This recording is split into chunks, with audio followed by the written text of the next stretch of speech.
Chronic wasting disease is another one of those challenges.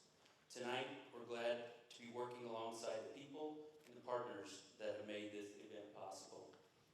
CWD isn't just a wildlife health issue.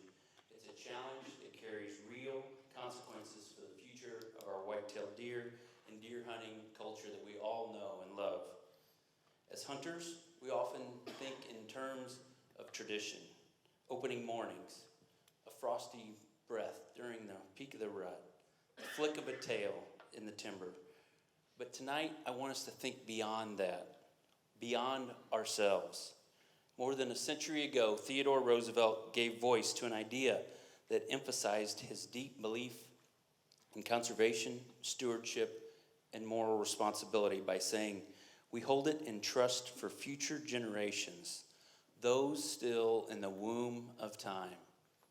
Think about that. Those still in the womb of time. That's why we're here. Not just for this deer season or for this decade, not even for the seasons to come, but for our children, our grandchildren that will come after us. It's up to us.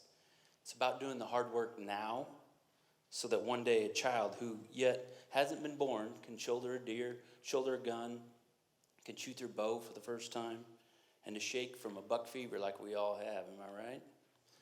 Tonight, I ask you and I challenge you. What are you going to do to help create positive change? This isn't a they or an I. It's a we. And it's a together. Because it's going to take every one of us in this room and more. We need you. Not just to listen, but to lead. Not to be informed, but to get involved. So thank you for being on this journey with us. Now, to guide us through this vital conversation this evening, I'm thrilled to welcome your two hosts, two individuals who understand exactly what this moment means and why it matters so deeply. Brandon Butler and Nathan Shags McLeod aren't just passionate outdoorsmen. Through their Driftwood Outdoors podcasts and platforms, they've become tireless voices for conservation, natural resources, and the outdoor way of life that we all love and cherish.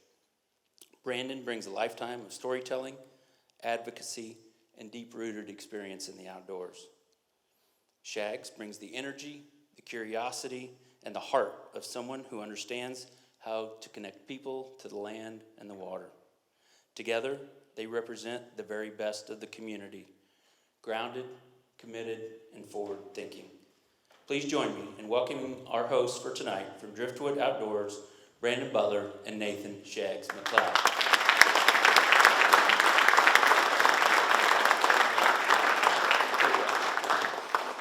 Thank you again for taking the time. You were all invited for a reason, so I appreciate you being here and having this difficult conversation.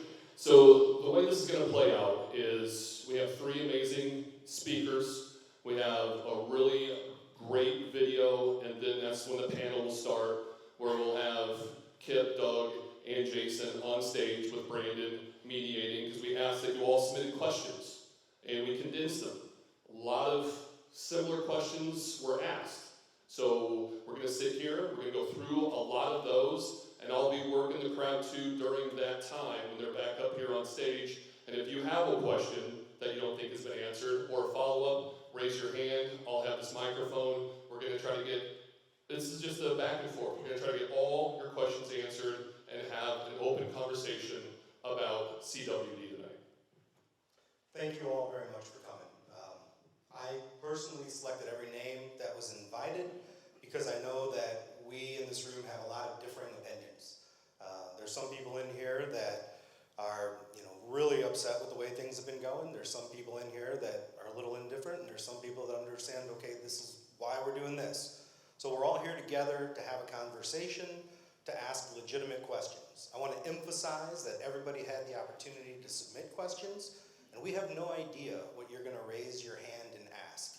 So we only ask that you just be respectful and ask your legitimate questions, and then try to share the time with others as well. So the real hope here is that we leave with a continued conversation going on and look for solutions. Because if there is one thing that's for sure, one thing that we can all agree on, we love the white-tailed deer. And we all love deer hunting. Otherwise, we wouldn't be sitting here tonight. So I think it's important to do things like this. I'm very thankful that Director Sumners opened up MDC for us to have this conversation. A lot of state agency directors would not do that. So I think it says a lot about Jason that we're all here. So thank you for that. And thank you to all the staff that worked to make this happen, and for all of you taking the time away from your families tonight to be here. So thank you. With that, we want to just go ahead and get started. I'm proud to introduce Mr. Kip Adams. So Kip is the National Deer Association's Chief Conservation Officer. He has 23 years with the organization. Prior to being NDA, it was QDMA. So Kip has been involved with deer management for quite some time. Not only the 23 years he's been with the organization, but before that. He is a wildlife biologist. He worked for the Florida Game and Fish Commission as the Deer and Bear Project Leader for the New Hampshire Game and Fish Department, earned his bachelor's in wildlife and fisheries science from Penn State University and his master's in wildlife from the University of New Hampshire. He's a certified wildlife biologist and a licensed taxidermist. And I also want to emphasize, no one is getting paid to be here.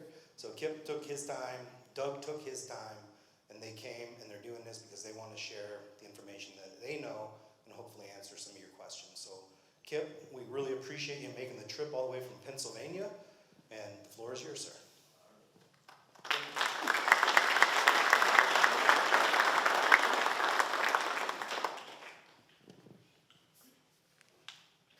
Thank you for the introduction there, and it's certainly nice to be here. I can't believe that I've been with the organization almost 23 years now. It'll actually be 23 years next week. I don't feel anywhere near old enough to have been with someplace for that long, but it's been a good ride. I've been very blessed. I grew up in northern Pennsylvania. I've worked all over the country. Got to spend a lot of time with very passionate deer hunters and land managers, and that's the real beauty of this. We get to work with state wildlife agencies, we get to work with researchers, and we get to work with hunters and landowners. And because those are the ones, on the ground making things happen, implementing the plans that the state wildlife agencies put together with the input and the engagement from the hunters. So I've always enjoyed that part of it.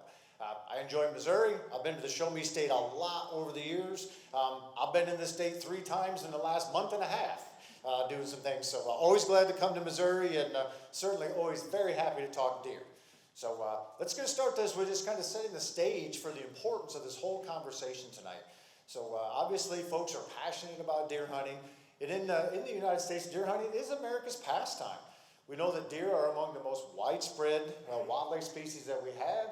They're the most sought after game animal that we have. And in fact, nearly 8 out of every 10 hunters identifies themselves as a deer hunter. Across the U.S. specifically, that's 79% of American hunters pursue deer. This puts it somewhere in between 9 and 11 million deer hunters annually. Fluctuates a little bit. Can you imagine not all deer hunters actually hunt deer annually? Can you imagine not hunting deer this year? I can't imagine not hunting deer 10, 20, 30, 40, 50 times this year. There are some deer hunters, though, that because of jobs, because of access, because of different things, just simply don't have the opportunity year in and year out to hunt. I'm guessing that is none of the people in this room here, or you wouldn't be here on a Thursday night in July doing this. But give you an idea, there's somewhere on average of about 10 million people will head to the woods this fall chasing whitetails. Turkeys are the next most hunted species, and to show by comparison, there's only about 3 million turkey hunters in the U.S. There's about 1.5 million waterfowl hunters, and there's less than 1 million elk hunters. Now, certainly a lot of fun to chase elk and ducks and turkeys around, but this just shows by sheer numbers, deer hunters dwarf all the other species by a long shot. And in fact, if you add all the other species hunters up, you don't even get to the number of deer hunters that we have. So because of that, deer drive the hunting industry. And in fact, we know that deer hunters spend about $23 billion annually with a greater than $50 billion effect on our economy. That's a big deal. So I say this to say this is about much more than just CWD in Missouri. Deer hunting impacts all of our wildlife management programs. Whether you like turkeys, whether you like squirrels, whether you like non-game, whether you like pollinators, whatever it is, deer in most cases pay the bills for all of these other species, or at least a large part of that. So you're here because you like deer. I'm certainly very passionate about deer, and that's a good thing. And one of the things that's very cool about that is off the backs of deer hunters, we help fund the majority of our wildlife management programs. That's a big responsibility. And that just means it's even more important now that we solve this whole CWD issue.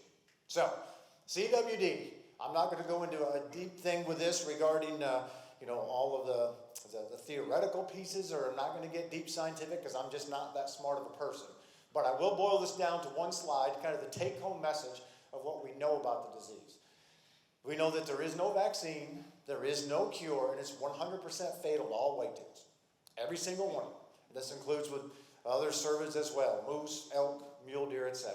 Every single one of them is susceptible to the disease, and I know there's been a lot in the news over the past year and a half relative to maybe some genetically resistant deer and others that aren't susceptible. End of the day, every single whitetail in Missouri and every other state can contract the disease, and every single one of them will die from it. With regard to deer, we know that the probability of infection increases with age in bucks and does. And in general, bucks are about twice as likely to be impacted as does.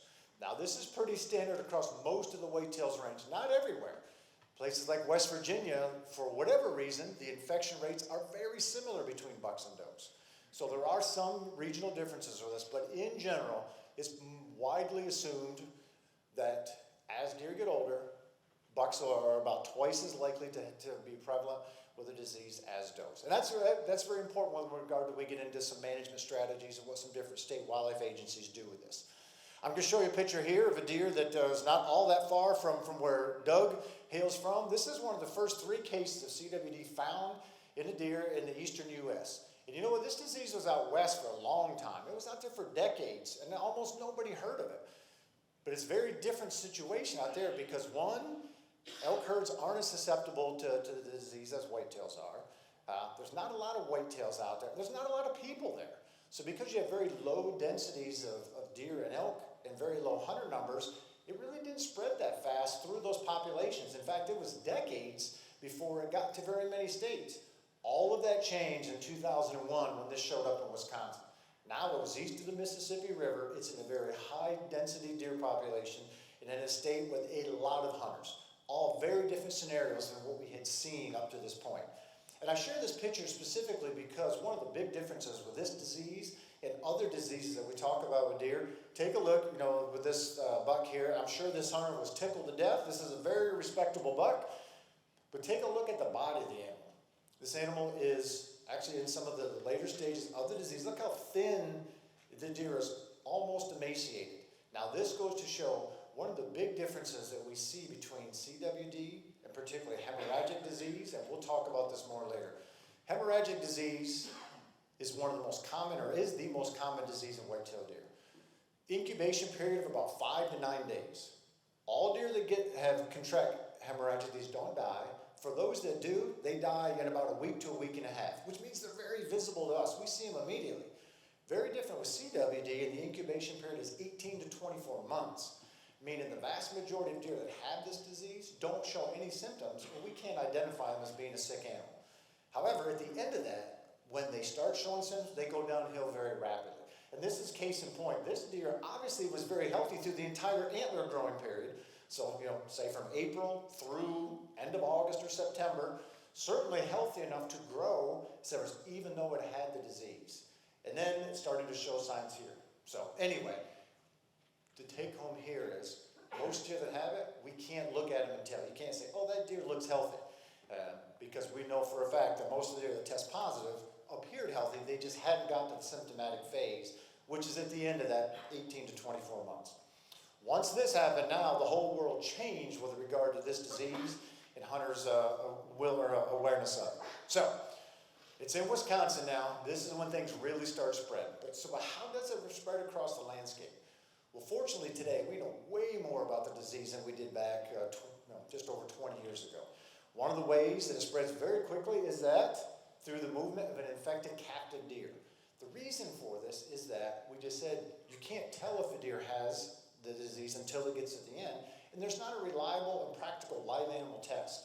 There are a couple of tests. There's a rectal biopsy test. There's a tonsil biopsy test that are okay on deer in the later stages. They don't work very well at all on elk, and they don't work very well on deer in the early stages. So what that means is deer are unknowingly that are CWD positive are moved around, and this is one of the ways that we have moved this disease all over the United States and actually into some foreign countries. This is a map from my home state. Pennsylvania's a pretty big captive deer state. These are known, legal, recorded movements of captive deer between facilities over a 10-year period in Pennsylvania. It looks like a kindergartner drew on this, right? It's just scratching all over. This is one of the ways that we now know, man, we shouldn't have allowed this to happen. We are moving the disease all over the place. A little further south, Texas is also a very big captive deer state. The numbers that you're seeing here, this was over a 3-year period, and there were greater than 1,100 deer moved to about 50 different counties. All the counties you see numbers in, these are deer that were moved to other facilities from CWD positive facilities. None of these deer were known to be CWD positive at the time, but once they find a facility that has it, then they start looking where you ship deer. So not every one of these deer are CWD positive, but there is an opportunity for all of them to be, given that they have spent time in a facility with another positive animal. So this is one of the easiest ways that we move the disease across the landscape, and we see this time and time again. But that's not the only way we're moving it. We know that immigration of infected wild deer, so as yearling bucks are dispersing, they are taking the disease with them as well. This plays into a lot of state wildlife agency harvest programs with regard to trying to minimize, some of this dispersal and or harvest of additional bucks to help care about some of this. And the other big way is that contact with the remains of an infected animal. This is where, as hunters, we have a good opportunity to help this. What this means is if I shoot a deer that's CWD positive and I take the high-risk parts of that carcass, eyes, brain, spleen, backbone, and take them over to, say, your back 40 and dump them in your back, I have moved the disease there, and now other deer that come in contact with that carcass, they can contract the disease. And worse yet, where that carcass is on the ground, as that decomposes, the soil underneath that contains the infectious materials that can then infect other animals that come in contact with the soil. And we also know then that plants that grow on that soil uptake the prions and have the infection materials in their leaves for other deer to come in and eat. So, oftentimes when I show that first thing about the captive deer, the deer farmers get all kind of mad at me saying, this isn't all our fault. And I'm not saying it is. I'm just saying this is one of the biggest ways we're moving the disease. The other half of it is from a hunter end. Hunters, we have a big responsibility in this as well. We need to stop moving these high-risk parts across the landscape as well. I'm going to show another picture from Wisconsin here. This is a 4-county area, kind of in the endemic area of Wisconsin, where we first find this disease we talk about. What this is showing is over this hunting season from 2016 to 2017, hunters from 48 other states killed deer in that area. What is shown here are the zip codes where all these hunters are. Even hunters from Alaska and Hawaii went there and killed deer. There's only one state that they didn't travel to Wisconsin to kill deer. Can anybody see what it is? Delaware. Delaware is the only state that didn't have somebody go up there and kill a deer. There probably were hunters from Delaware there. So hence when the folks in Wisconsin, the landowners say, man, there feels like people behind every tree, they're just about word given how many parts of the country people are going there to hunt. Now, what this shows you is not all of these people took those deer home. However, it shows that the possibility of moving the disease, even if a fraction of these people left there with those carcasses and discarded them on the landscape when they got home, this is a perfect vector for moving the disease with them and taking it right back home. Maybe unknowingly, but still doesn't help if that is what has moved the disease to your area.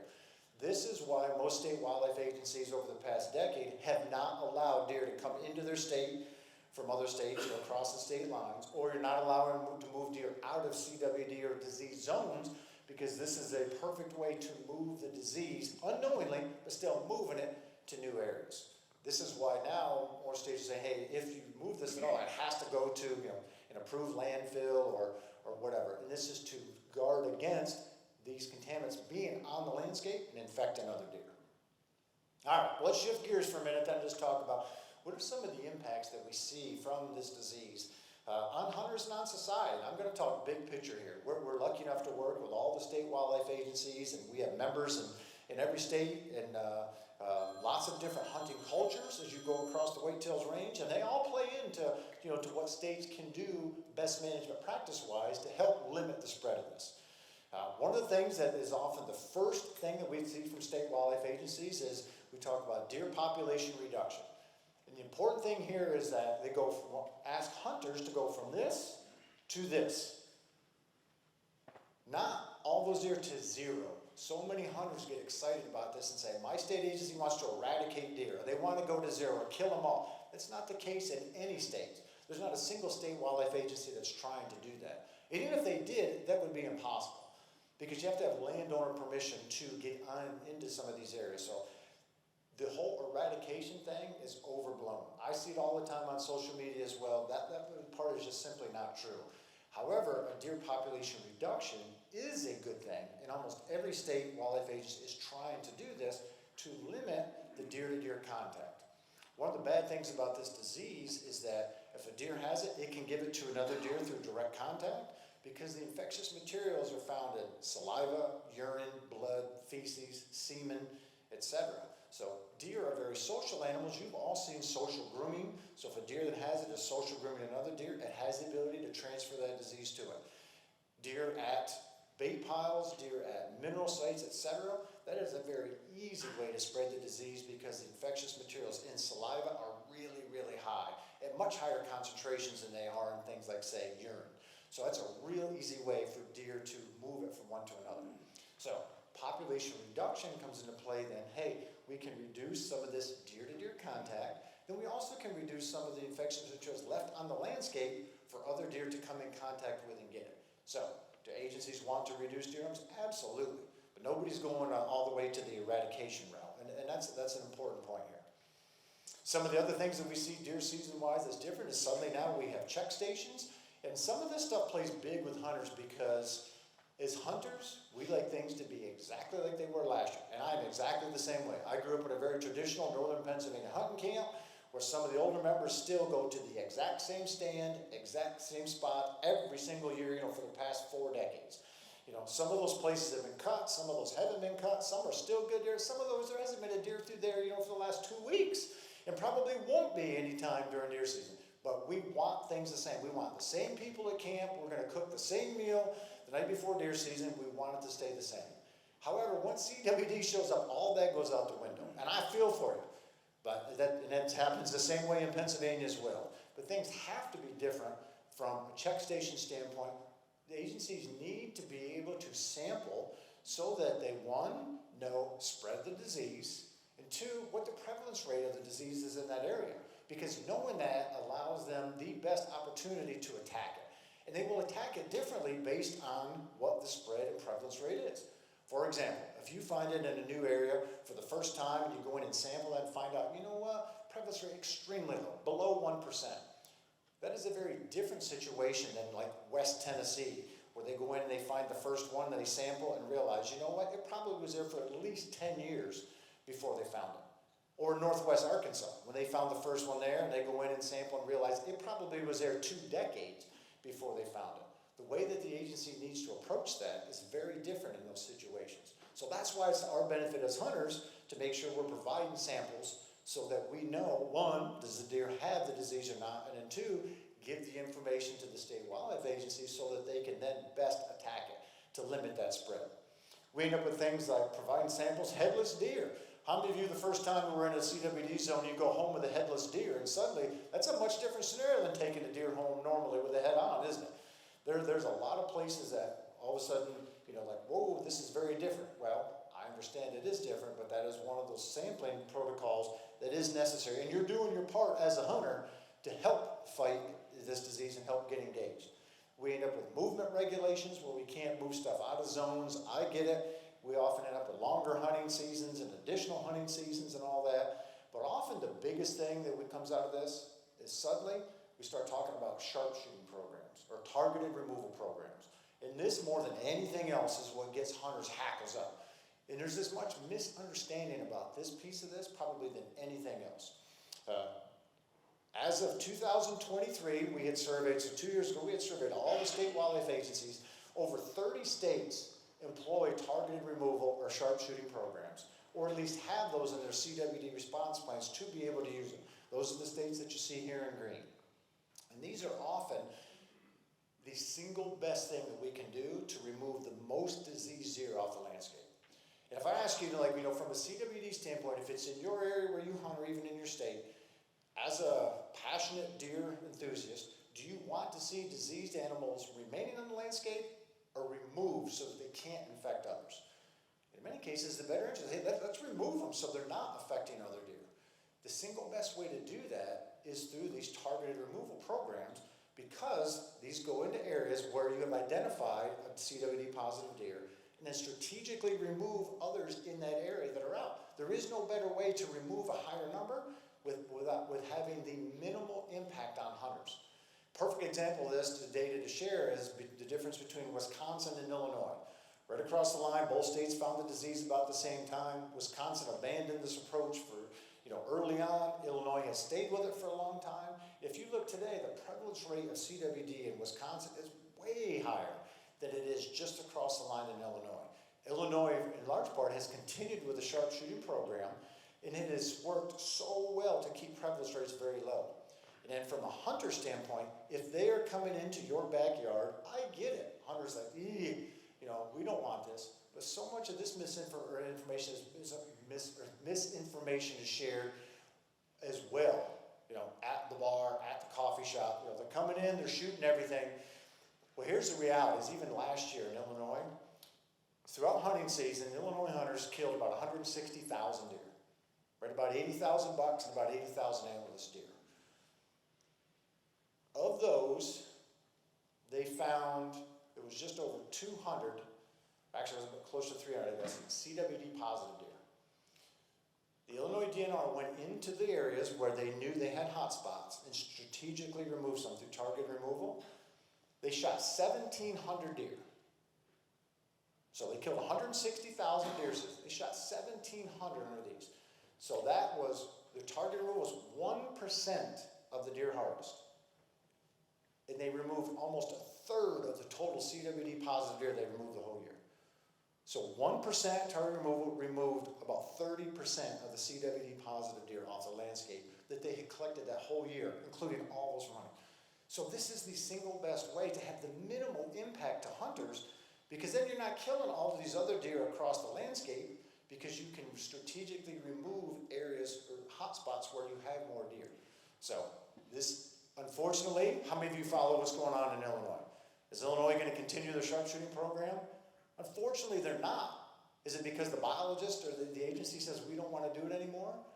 It's not. Unfortunately, it's all politically driven, because hunters are being upset with it. They go to the legislature. The legislature now is, so anyway, it's a sad story, because they have done such a good job for the past 2 decades.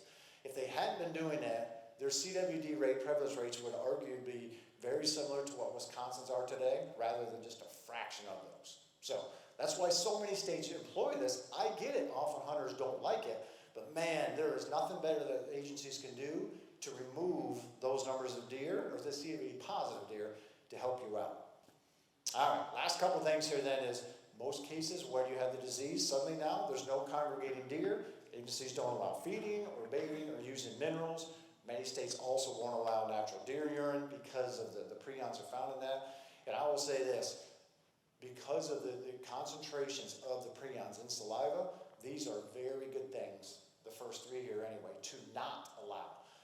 All these deer right in one spot, eating, swapping, spit in these same areas, that is a perfect vector for sharing this disease. And science has shown very clearly, deer are really good at sharing it with each other at these spots, at much higher concentrations than they are at other places like natural feeding sites in oak flats or even under apple trees, food plots, etc.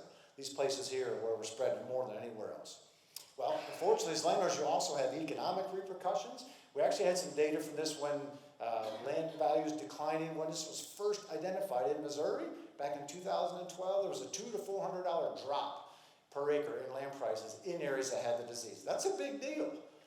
More recently, the University of Tennessee just last year identified areas there that have it. The lease rates for hunting in those areas were 22% lower than other areas nearby that did not have the disease. So we definitely see economic reasons as well. All right, I'm going to end here with 3 different graphs showing kind of what has happened over the past couple decades in Wisconsin. And I'm using Wisconsin not to pick on Wisconsin, but because that's the longest study site that we have in the eastern U.S. And this is a site that is most similar to what you have here in Missouri. Far more similar to here than anything that we have from Colorado or Wyoming or one of the more western states. And all of these graphs are on the Wisconsin DNR website. I pulled 3 of them. They have graphs for adult doe prevalence rates and adult buck prevalence rates. I just picked the adult bucks here. So basically what this is showing is in southwest Dane County, adult bucks back in '02, this is 20% prevalence, 40, 60, 80, and 100%. Only about 1 or 2% of the deer had the disease. Now with CWD, the thing that people get complacent about is, unlike hemorrhagic disease, we don't see deer dying in front of our eyes right off the bat. It grows slowly through this deer herd. And then as it does though, it's kind of like the cockroaches under your house.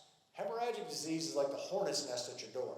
You know that when you walk out, if you hit that hornet's nest, it's going to be an immediate reaction.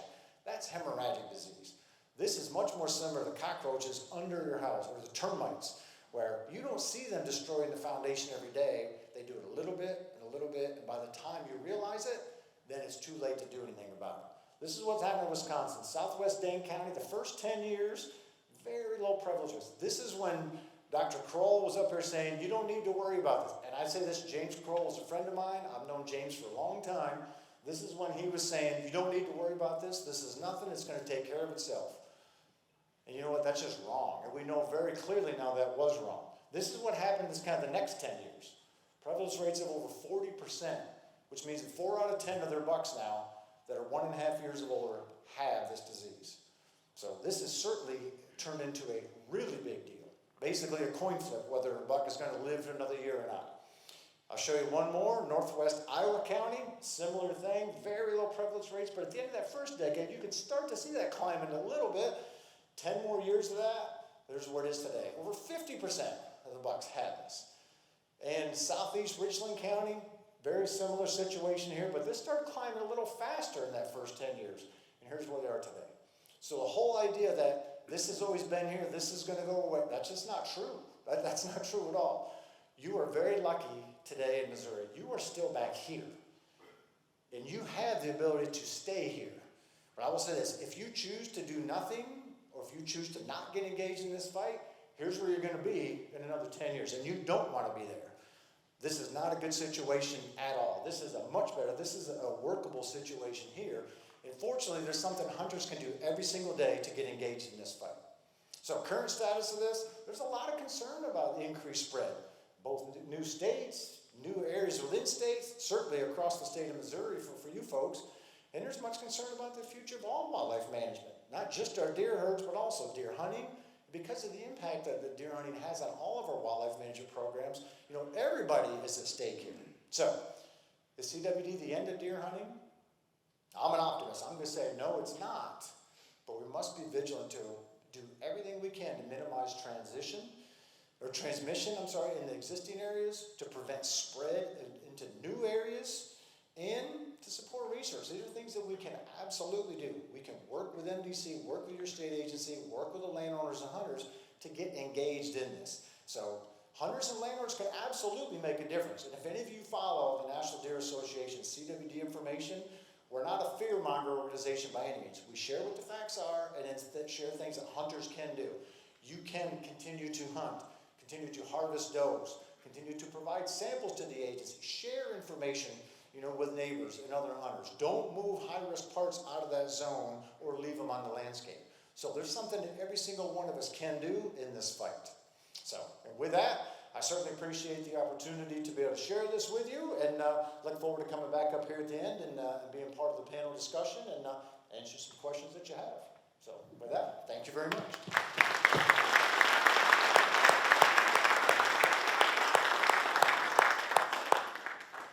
Thank you very much, Kip. I didn't promise anybody a lot of good news. I just promised everybody a lot of information. So I think you're going to continue to hear that this is a huge problem. It's continuing to spread across the country. But Wisconsin really is an example that we can look to say we do not want to become that. And unfortunately for our friend Doug Duren, he's living right in the heart of it. Many of you might recognize Doug from his meat eater partnership with Steve Ranella and others that come to his farm to hunt, but that's just the tip of the iceberg of people that Doug opens his land up to. I don't know the exact acreage, but it's somewhere around 400 acres that Doug has in southern Wisconsin. Deer hunting is a long-standing family tradition for the Duren family, and he is suffering that increase in prevalence that Kip just showed you in those graphs. So Doug is here to give you a personal, first-hand account of what it's like to live in one of the worst endemic zones in the country. And we really appreciate Doug coming down here to share this with us. So thank you, Doug. Thank you, Brandon.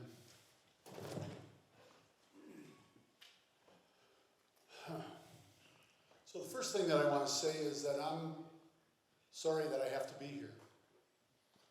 That it was important for me to come, that Brandon and the other folks asked me to come. Second thing I'm sorry about is I wish what I'm going to tell you wasn't true. There's that old saying about if wishes were horses, beggars would ride, which means you have work to do. And I'll tell you a little bit about my experience and perspective with CWD in our area. He actually got it pretty close. We have 430 acres on our farm in northeast Richland County. So when Kip was talking about southeast Richland County, just go straight north, and it's about 25 miles. When CWD was first discovered, it looked to us like it was about 40 miles away, 45 miles away. And it's important to know that it was discovered, and that picture that Kip showed us, that deer was sick. And here's one thing I can tell you about CWD and sick deer. It's sort of like, I'm sorry, I'm a farm kid. I grew up on a farm, so a lot of this is farm boy sensibilities, right? If you see a rat, you got a lot more. If you see a sick deer, you have a lot more of it. And so when they first identified it in a sick animal like that, it was a difficult time. So where the star is there, if this thing will work, is where my farm is. And this is, these are the areas that Kip was talking about. These two yellow stars where the prevalence studies were going on in that area. Across, this is the Wisconsin River. It's across the Wisconsin River. This is where our farm is. So, this was in 2004. When 2002, when CWD was discovered and we heard about it and we were told about it, it was a little bit like those first days of COVID, right? Where we were all like, oh my gosh, what do we do? I'm flushing public toilets with our feet and stuff like that, like not touching anything, all of that. What are we supposed to do with these deer? I remember shooting a deer and standing there going, well, now what do I do? Well, I had sleeves and I had all of that kind of stuff. No matter what it is, you learn that your reality is if this is going to be your ongoing reality, this is going to happen. So this is 2004, this is 2021. Look where those stars are, and look what's going on there. Those, the red stars are actually also where, the red stars are, the one is my farm, and the one over on the right is another friend's farm. So what this is this is cumulative, but I'm not having any luck with the pointer. 2021, this is where the positive samples came from. So this is, I'm going to show you another item here in a second. So my daughter is a public health professional. She works in the epidemiology department of the Chicago Department of Public Health. And the epidemiologist who's the head of that department and I were having a conversation about disease and that sort of thing. And he said something that was really smart to me, and I thought about this. And I was telling him about CWD, and he understands it because of the human variant called Creutzfeldt-Jakob's disease. And he said, you know, Doug, if an epidemiology department, an epidemiologist is doing their job, after a while, people are going to say, what's the big deal? Because the disease prevalence is kept down. And that's what happened in Wisconsin. Here's, in both, these are the southeast Richland County, similar to the ones that Kip had up. And the reason I have the red bars on there is when things changed. Previously to 2008, once CWD was discovered in 2002, some incredible management practices went into place.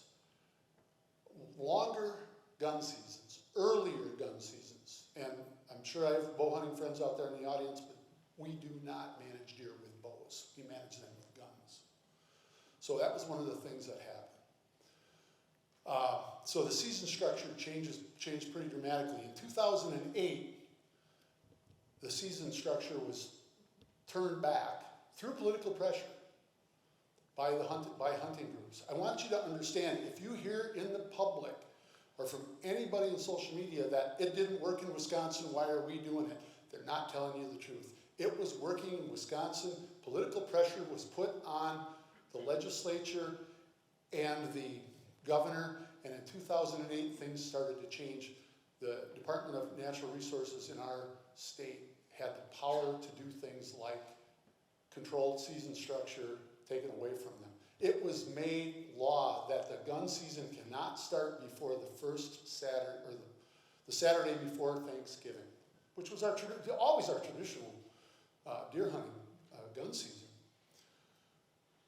And then in 2012, another change happened, and that was the Deer Trustee Report was issued, and James Kroll, who was our Deer Trustee, came in and said, don't worry about CWD, it'll level off in prevalence.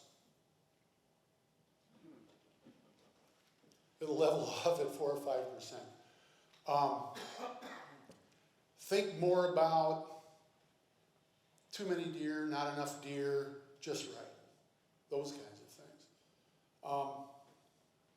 And the other thing that happened, the best management tool that has ever been invented, earn a buck, where you have to shoot a doe before you can shoot an antlered deer, was outlawed again by legislation. It was the best, did the best job of reducing population.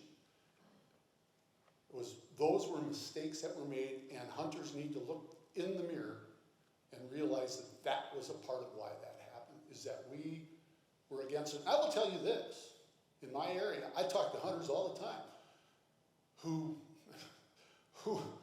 literally will say, I sure wish we had Ernebuck back. And it's not because of the disease, it's because we lowered the population, the buck-to-doe ratio straightened out a little bit, and especially my bow hunting friends were killing big giant bucks.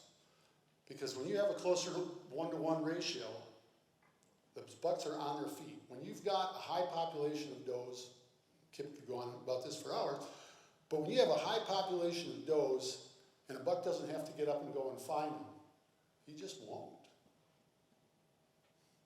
So those are two of the big things that happen. This is going to run, and I'm just going to let it run. This is the 2003 cumulative. Now remember, this is where my farm is. Look at the changes. So this is the cumulative, and that's the year on a yearly basis.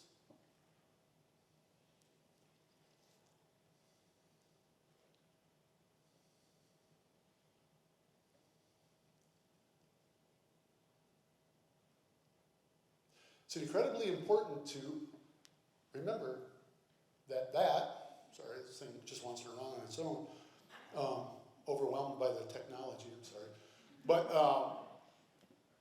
that it's very reflective. That spread is very reflective, and then the accumulation happens too. And the thing that we've seen, both in my area and throughout this, is the spread of the disease follows this pattern. I guess we could just let this run for a while, and it kind of gets the point across, doesn't it?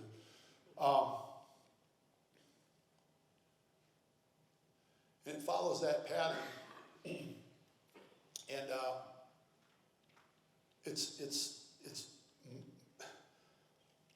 I get emotional about this. I love deer hunting. I love deer. But I wanted to show a little bit here of how things happen. We started testing deer as soon as we could. And that began really in 2004, 2005. The first couple of years, they were testing closer and closer to the epicenter, and then the occasional deer out by further out. We were in what was called the management area. By 2011, 12, we could get all of our deer tested. By 2017, the reason I put up 2017 is that was the first year we had a positive. That was 8 years ago, if I'm doing the math right. That was 8 years ago. We had 2 deer test positive. And I'll never forget one, I killed one. It was a 2.5-year-old buck. A couple of other things happened about that time, a couple of years before that. I realized that if I was even going to be serious about deer management, we were going to quit worrying about big giant buck management. We had a little hat that you have to wear on our farm if you shot a buck that was too small. And if you've ever seen any of the Meat Eater episodes, it's called wearing the sombrero. It was, you made a mistake, and so you wear this hat, we get a picture of you, and that's the end of it. I didn't want to manage people. I didn't want to have anybody feel bad about it. We changed the rules, as did some other people in our area, from this sombrero, let him go so he can grow, all of that kind of stuff, to you shoot any deer that you are happy with by taking a good ethical shot. You take care of that deer, and we're going to be, if you're going to be happy with it, we're going to be happy with you. And I'll tell you this. 20 years ago, 2005, I killed a 190-inch buck on our farm.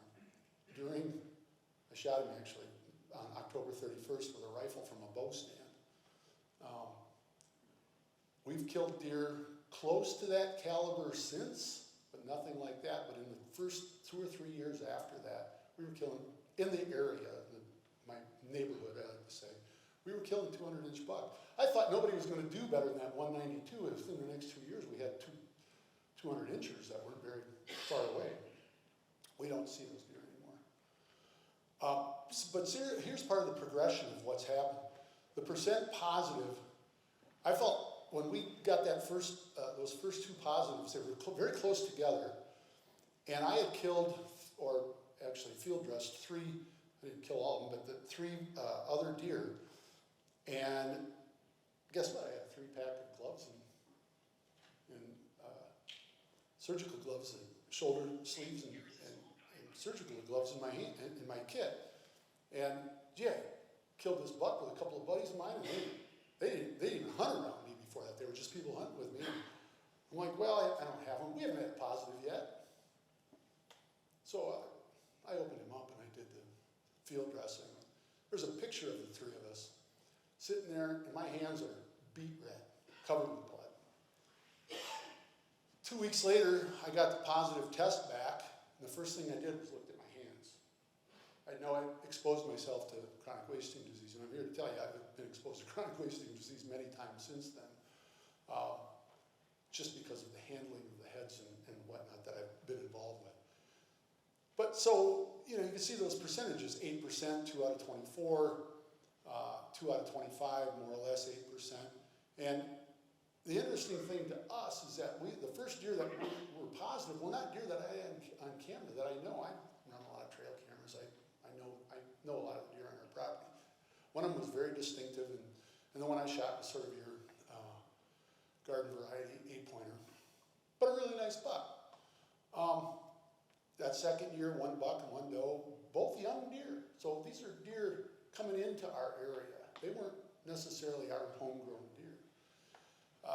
Deer densities at that time were about 70 to 75 deer per square mile in our area. 75 deer per square mile in an area that's 80% habitat. And you can see what ends up happening after that. We were shooting what we thought was a lot of deer. We didn't shoot 24, 25. We didn't shoot that number of deer 10 years previous to that. We'd shoot 5 or 6 does. Shoot some bucks, so 10 or 12 we thought was a great year. We started doing this, I'll tell you this, in that kind of deer density, you don't even notice the difference.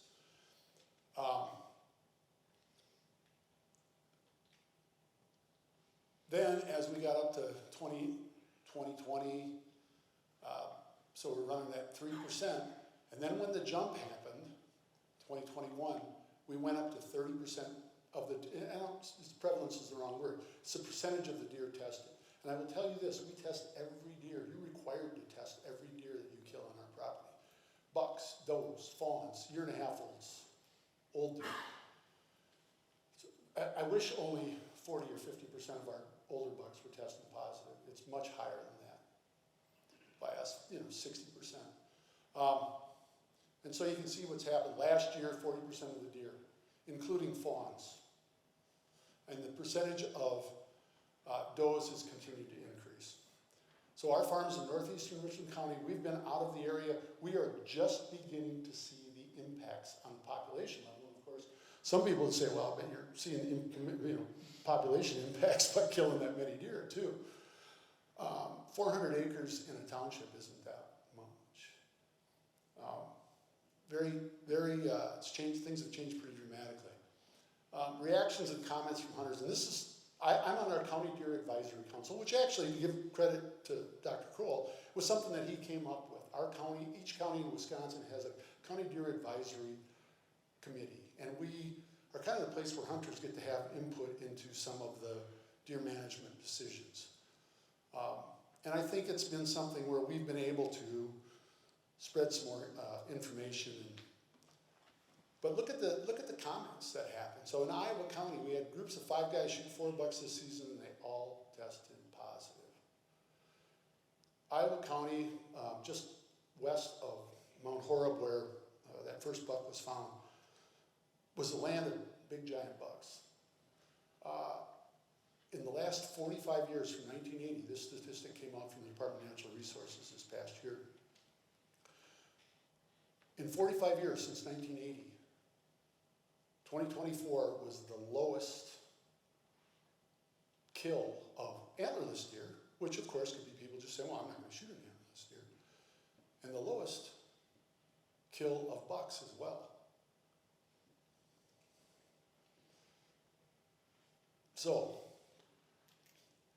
those aren't final thoughts. I have some other things I wanted to talk about.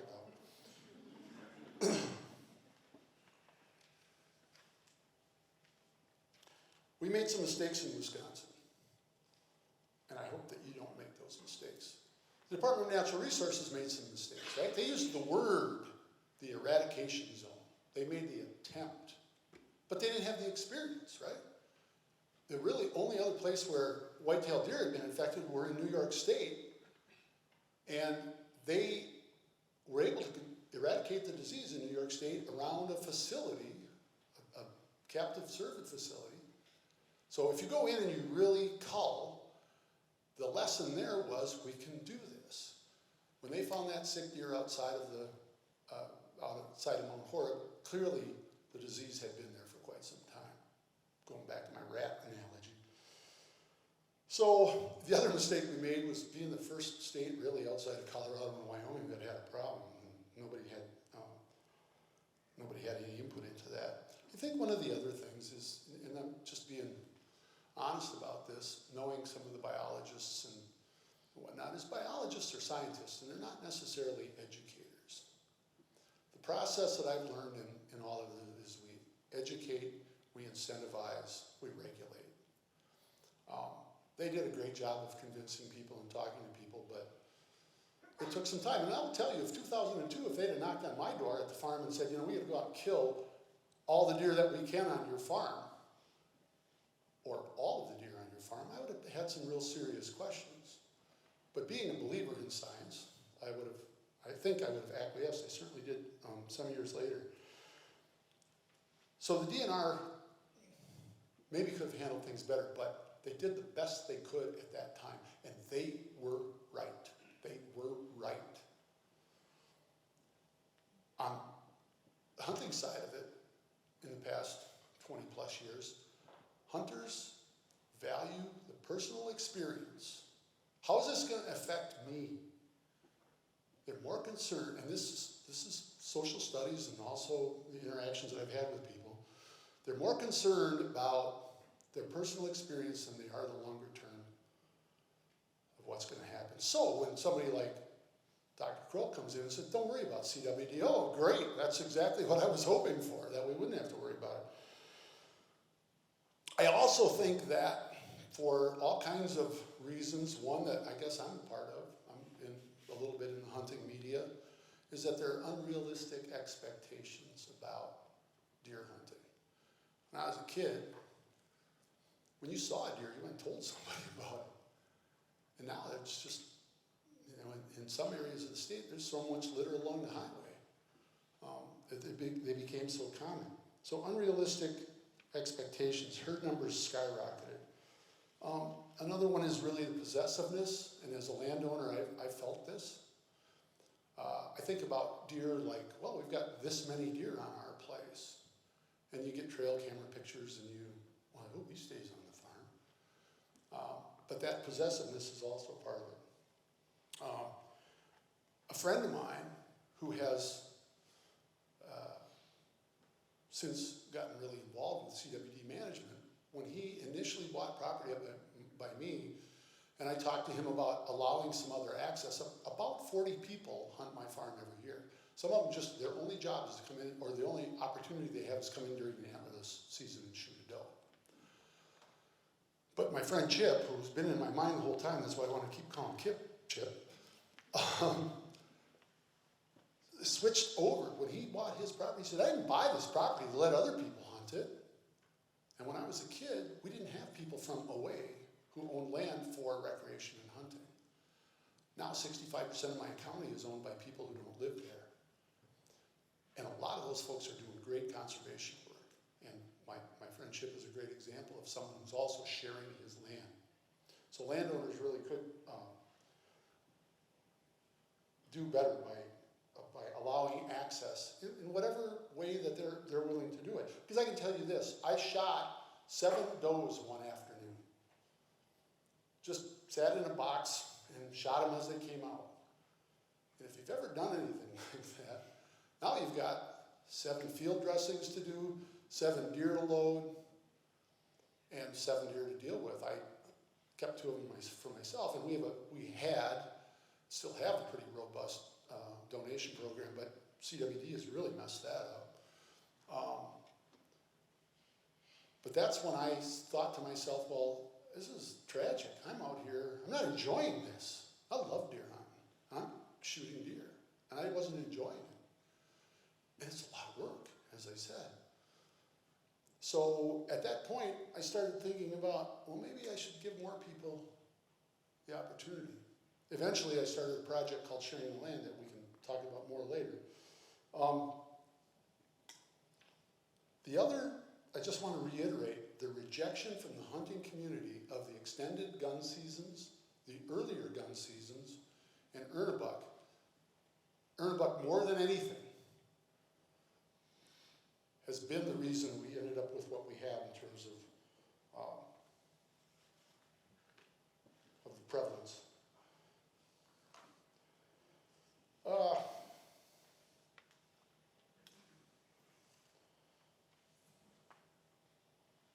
Things that we can do, that hunters can do.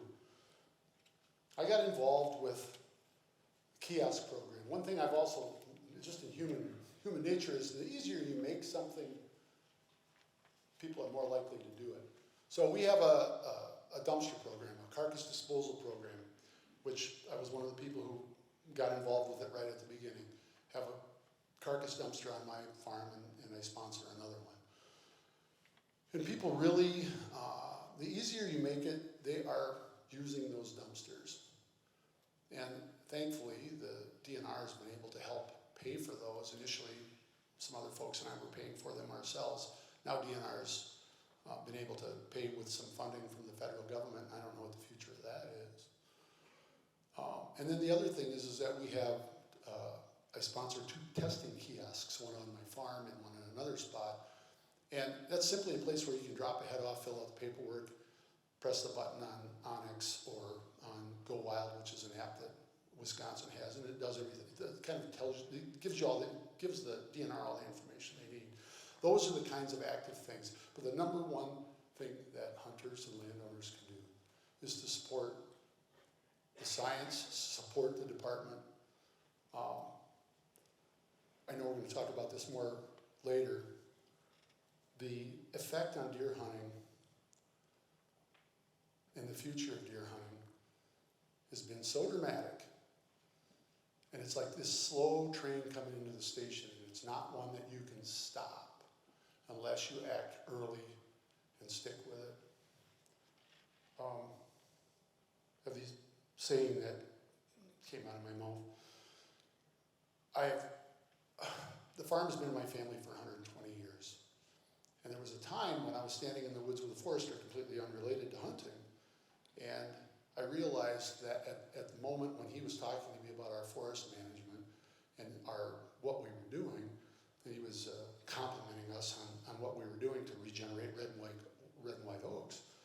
And I said, well, I don't know. I felt like my great-grandparents were there, and my grandparents were there, and my parents were there, my siblings, who I own the property with now, and the future generations were there. And I said, it's not ours, it's just our turn.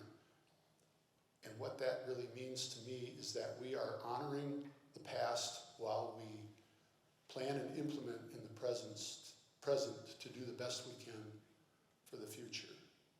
This isn't just about us. It is about our experience, but it's about the future as well. So please, I'm here, the rest of the evening if you have other questions about it. But please think about not just yourself, but the future. Thank you.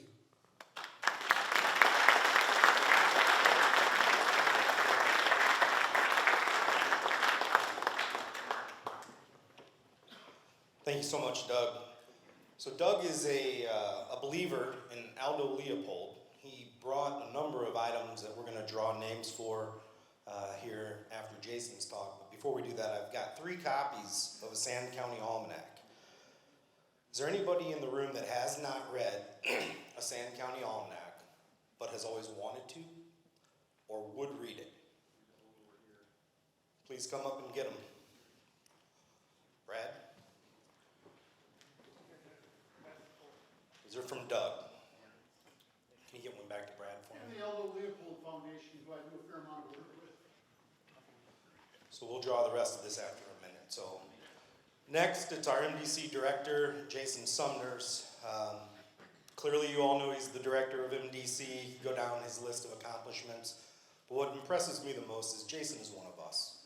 People online want to point fingers and say bureaucrats are in charge. Jason's a rural Missourian from over by Lincoln who grew up stomping the woods with his dad, chasing deer, coons, turkeys. He loved deer so much that he decided to make a career out of it. He's not getting rich. Nobody in public service is. He's doing this job because of how much he loves deer. The community he grew up in loves deer, and he decided he was going to spend his life working on deer. Went to the University of Missouri and studied fisheries and wildlife. Then he went to Mississippi State to get a master's degree in deer. And if you don't know the reputation of Mississippi State, that's the Harvard. Harvard's kind of a bad word these days, I get it. But that is the top school when it comes to deer biology. Then he went to Texas and worked in Texas. I know all this because I've spent a lot of time with him. He is my friend, and I'm proud of that. And I think he's doing a great job. I want to thank him for having us here tonight and welcome him to the stage to talk about Missouri.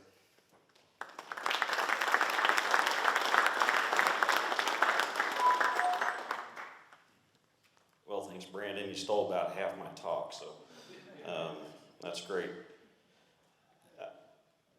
I know you've all been setting for a while, and the intent of this conversation wasn't for us to stand up here and preach at you. So I'm going to keep my comments relatively brief, but as we thought about this, and I think Brandon's comments sort of start where I want to begin, in that it's often said people don't care what you know unless they know why you care. And so I'm going to share a little bit about my history so that you do understand that I am not a political appointed bureaucrat leading your state fish and wildlife agency, and that this issue is deeply personal to me in many, many ways. So I come to you not tonight, while I do have the honor of serving as the director of the Department of Conservation, I am a fellow hunter, a lover of the outdoors, and a true Missourian through and through. As Brandon mentioned, my parents were not wealthy to do. I'm certainly not a rich city kid. My mom sewed pants at the local factory until it was moved to Honduras. My dad carved gun stocks, and much of my upbringing around Lake of the Ozarks, Truman Lake, was spent in the outdoors. And as Brandon mentioned, we lived in a small little 2-bedroom house with 2 coonhounds outside. So very much a product of the early 1980s when we were still chasing things across the Missouri landscape. And at that time, I think I had the benefit of having parents who said, hey, do something that's bigger than yourself, do something that is meaningful and impactful. And I think that set the tone of like this attachment to nature and to the outdoors and to serving the public. And so as Brandon mentioned, had the chance to go to Mizzou, but before then I spent time at State Fair Community College. I can very fondly remember the first time that I discovered a Sand County Almanac sitting in the library at State Fair Community College. Now, I couldn't tell you how many days I spent reading that, or reading Aldo Leopold's Game Management, or ruffling the pages of Hall's Whitetail Deer Ecology and Management in North America. And so very much became very interested in, from a very early age, management of this very iconic species that is absolutely critical to our North American model of wildlife conservation. And Kip and Doug both hit on how critical it is really to our conservation history and the conservation legacy, and I think that's why part of this conversation is so critical, and really a big part of what I've dedicated the better part of my career to. And so, as was mentioned, had the chance to travel around, spent some time outside the state of Missouri, and in 2008 had the chance to come home and get what really would be what I perceived as my dream job, right? To be a deer biologist in your home state. Working with Lonnie Hansen. Unfortunately, Lonnie wasn't able to be here tonight, but really the opportunity to do what I had dreamed of. And then February 23rd, 2010, we got the inevitable phone call, right? That CWD had been found in the state of Missouri, and my career path will never be the same. This state will, quite honestly, never be the same, knowing the things that had happened in Wisconsin, but also knowing we need to do the right thing. We need to be very aggressive in our approach. And so I just hope to share that, to reflect that, like, this has been, I came to this back home to Missouri to manage this resource, and now it was significantly threatened. And so I share that to say that we take this issue extremely serious, right? Like, none of these decisions that we've had to make through time have been ones that we've made lightly. And so I think, as has been mentioned, while CWD isn't just a scientific issue, it's really striking at those questions that Doug's asking himself about being a land manager, that you'll see in the video here in a little bit of others who are asking themselves about the value of the land with the presence of CWD on it. And what does it really mean as we try to place value on maintaining healthy populations for future generations? And certainly it's difficult. It's led to a lot of difficult challenges. A lot of hard questions have been asked, and a lot of challenging decisions have been made by the department and others. Is we try to act with a bit of courage. I mean, quite honestly, look across the country and the actions or inactions, quite honestly, that are being taken by others in the same role as me and the challenges they face, right? Like, how do we seriously address this issue when the easy thing would be to do nothing? It would be much easier. We could stick our head in the sand and hope that there would be a different future, but that really isn't the case. And so I've tried to lead the team to act with courage, certainly guided by science and grounded in the values that got us here, the restoration of this really iconic species, and trying to put conservation at the forefront of what we're doing. Because I do firmly believe that we can protect the future of hunting in this state and the health of our wild herds if we are willing to work together. Again, it's meant that we've made some tough calls, and not all of them have been right. And I hope we have some conversations about what that is and why we've done it. And sometimes it seems inconsistent. I hear it, right? I understand that there's many challenges that we face out there. But none of us wanted to go back from the days of being able to implement antler point restrictions and trying to grow bucks into older age classes and grow populations and really exhibit what's possible with this Missouri deer population. but we've had to make those challenging decisions in an effort to try to minimize the impacts of the disease. And I can tell you, there's not a member of the team that really wants to be here doing this. I promise you that. I would much rather be walking around and meeting with landowners about how they grow bear bucks, how we manage our habitat for those kinds of things, than to be dealing with this disease that's going to have likely long-term impacts. As Doug mentioned, it's really, really been critical, and I'll show you guys a slide here in a minute. Early intervention has really, really been critical in our success. And so while Brandon said there's rarely good news when it comes to CWD, I want to show you a slide that I think is good news, that we actually are having an impact in managing the disease. But it really does take this early, aggressive, science-based actions, and those that would suggest that there's no science behind the management of CWD are completely wrong. There's been a lot of work. We have learned a lot in the last 25 years since CWD was discovered in Wisconsin about how to manage the disease, the implications of management actions on the distribution and prevalence of the disease, about the transmission of the disease, how to better detect it, many, many things that were described again by Kip and Doug. But at the end of the day, the way I have viewed this from the very beginning is that we know white-tailed deer populations are very resilient. And Doug said he wished he could come up here and tell you that all those things were not true. I've always believed that if we were too aggressive, we could always back off and the population will recover. We've known that through time.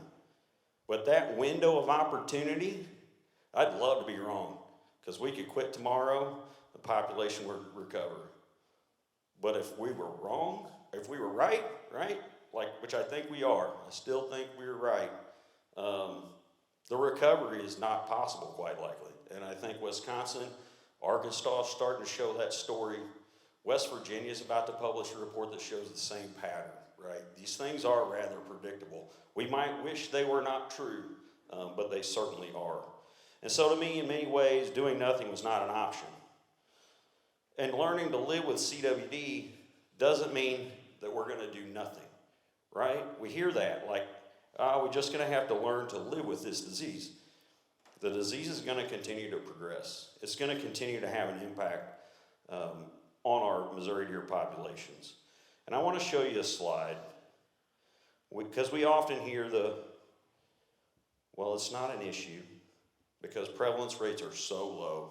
It's only 1%. Doug highlighted it, right? The mid-2000s in Wisconsin, when they said, hey, nothing to see here, we'll be okay. What this graph shows you is the apparent prevalence, not true prevalence, of time zero. So the one on the graph is the year in which the disease was detected. And as you move forward a number of years, you can see the line over there at 13. So we detected CWD in the free-ranging population in Linn County in 13 years ago, okay? As you progress through time, the purple line there is the one that Doug showed and everybody showed, the increasing trajectory. Right here's the first year when Ernebuck went away, when they become much more restrictive on harvest, and you can see the inflection point, right? Prevalence increased. Doug and Kip both talked about Illinois and their successes, right? Long-term, very diligent, keeping prevalence low. We also have Alberta on there. It's one that folks don't talk about a lot. They were extremely aggressive in culling efforts in the early introduction of that disease there. Outfitters and others come in and said, if we need more deer and elk killed, we can do it. And they backed off. There was an unwillingness to do that. And so populations increased. As was very similar story to what's been happening in Illinois is happening right here. Over the last 13 years, we've removed, through our targeted removals, about 35,000 deer. During that same time, hunters have removed about 3.5 million deer, right? So we are, without doubt, impacting the prevalence of the disease in protecting Missouri's deer herd. So while we may say there's rarely good news, it can be done. We can do this together, and we can protect the long-term health of this deer herd. And it's not lost on me the fears that folks have associated with the occurrence of the disease on the landscape. I'm a professional member of Boone and Crockett Club, so I get the opportunity to interact and engage with folks from that level and certainly understand the challenges they face. But last weekend had the opportunity to go participate in their 3-year rewards program that happened in Springfield and walk through the trophies that they were recognizing at that time. And I was quite shocked, honestly, maybe proud, I don't know, as they recognized the next generation, young youth hunters, and the number of whitetails that were recognized that were from Missouri. I was like, Missouri, Kentucky, there's another Missouri, right? And the perception that we're destroying the deer herd through our management actions. And in fact, a couple of those animals came from counties in which we've been doing targeted removals for a long time. The number one non-typical whitetail was killed in a county that we've been doing targeted removals in since about 2014. So we can do this together, and the thing that we care about, old mature bucks, plenty of hunting opportunities, can be compatible. We just have to be working together. And so I get it. This disease presents without question a long-term threat to our hunting heritage, to our traditions. As has been reiterated here, the critical nature of whitetail deer in our conservation model, and that some of these actions that we take probably do mean that we have fewer deer on the landscape, but we still have deer on the landscape. The desire is not to eradicate. That absolutely is not our desire. But we do absolutely want to maintain opportunities for our kids and our grandkids to experience what we've experienced, to pass it on to the next generation. And unfortunately, I know there's a growing gap in trust between the department and the hunting community. I think there's a lot of completely valid reasons for that. And part of why we're here today is to have a conversation to help reflect the values of the agency aren't as far apart from the values of the hunting community as some might lead you to believe. That the massive amounts of misinformation, the quite honest denial of the reality of this disease, the misplaced accusations about the intentions of the agency, and I'm happy to talk about all of them, and that we're not using CWD as some massive conspiracy or some excuse to reduce deer populations or place unrealistic controls on private land. It's just simply not true. I mean, we gain nothing as an agency by having fewer deer, by having fewer hunters, by having less folks committed to conservation. Kip talked about the decrease in land prices with the discovery of CWD. This is one of my long-term fears about this disease, is that if there aren't deer on the landscape that people care so much about and spend a lot of money and a lot of time and a lot of energy protecting lands that we wouldn't otherwise protect, what does the broader conservation efforts in this state look like? What does nature in this state look like? How are those unintended consequences and the impacts, not only to the hunting community, but the broader conservation community? And so, you're all here because you care. Mike Hubbard and I used to chat after getting, several good butt chewings. He's like, Jason, at least they care, right? You're here because you care, and I hope we can have a good conversation tonight. Because at the end of the day, I think we all do agree. Our desires to have a healthy wildlife population, certainly maintain some of these strong traditions. But as Tyler said, this is our point in time to face the challenge, figure out whether we're going to work together to try to solve this gnarly challenge. And then I'll just close with, this is deeply personal to me, right? I mean, it's probably undescribable. Many would say, well, you get paid to do the job. I'm in the hunting, some others are in the hunting industry, they have a much closer attachment. But it is an issue that's deeply personal to me, and I recognize that.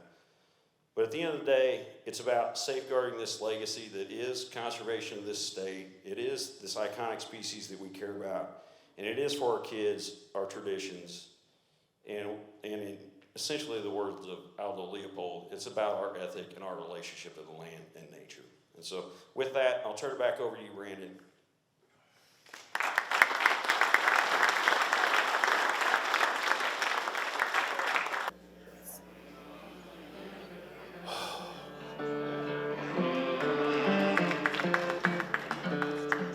This farm has been in my family for over 120 years now. I'm the fourth generation. Over the generations, a farm was carved out of it, sort of the quintessential Wisconsin dairy farm, the red barn, the white house, the white milk house, the silos. Just looks just like the Wisconsin license plate.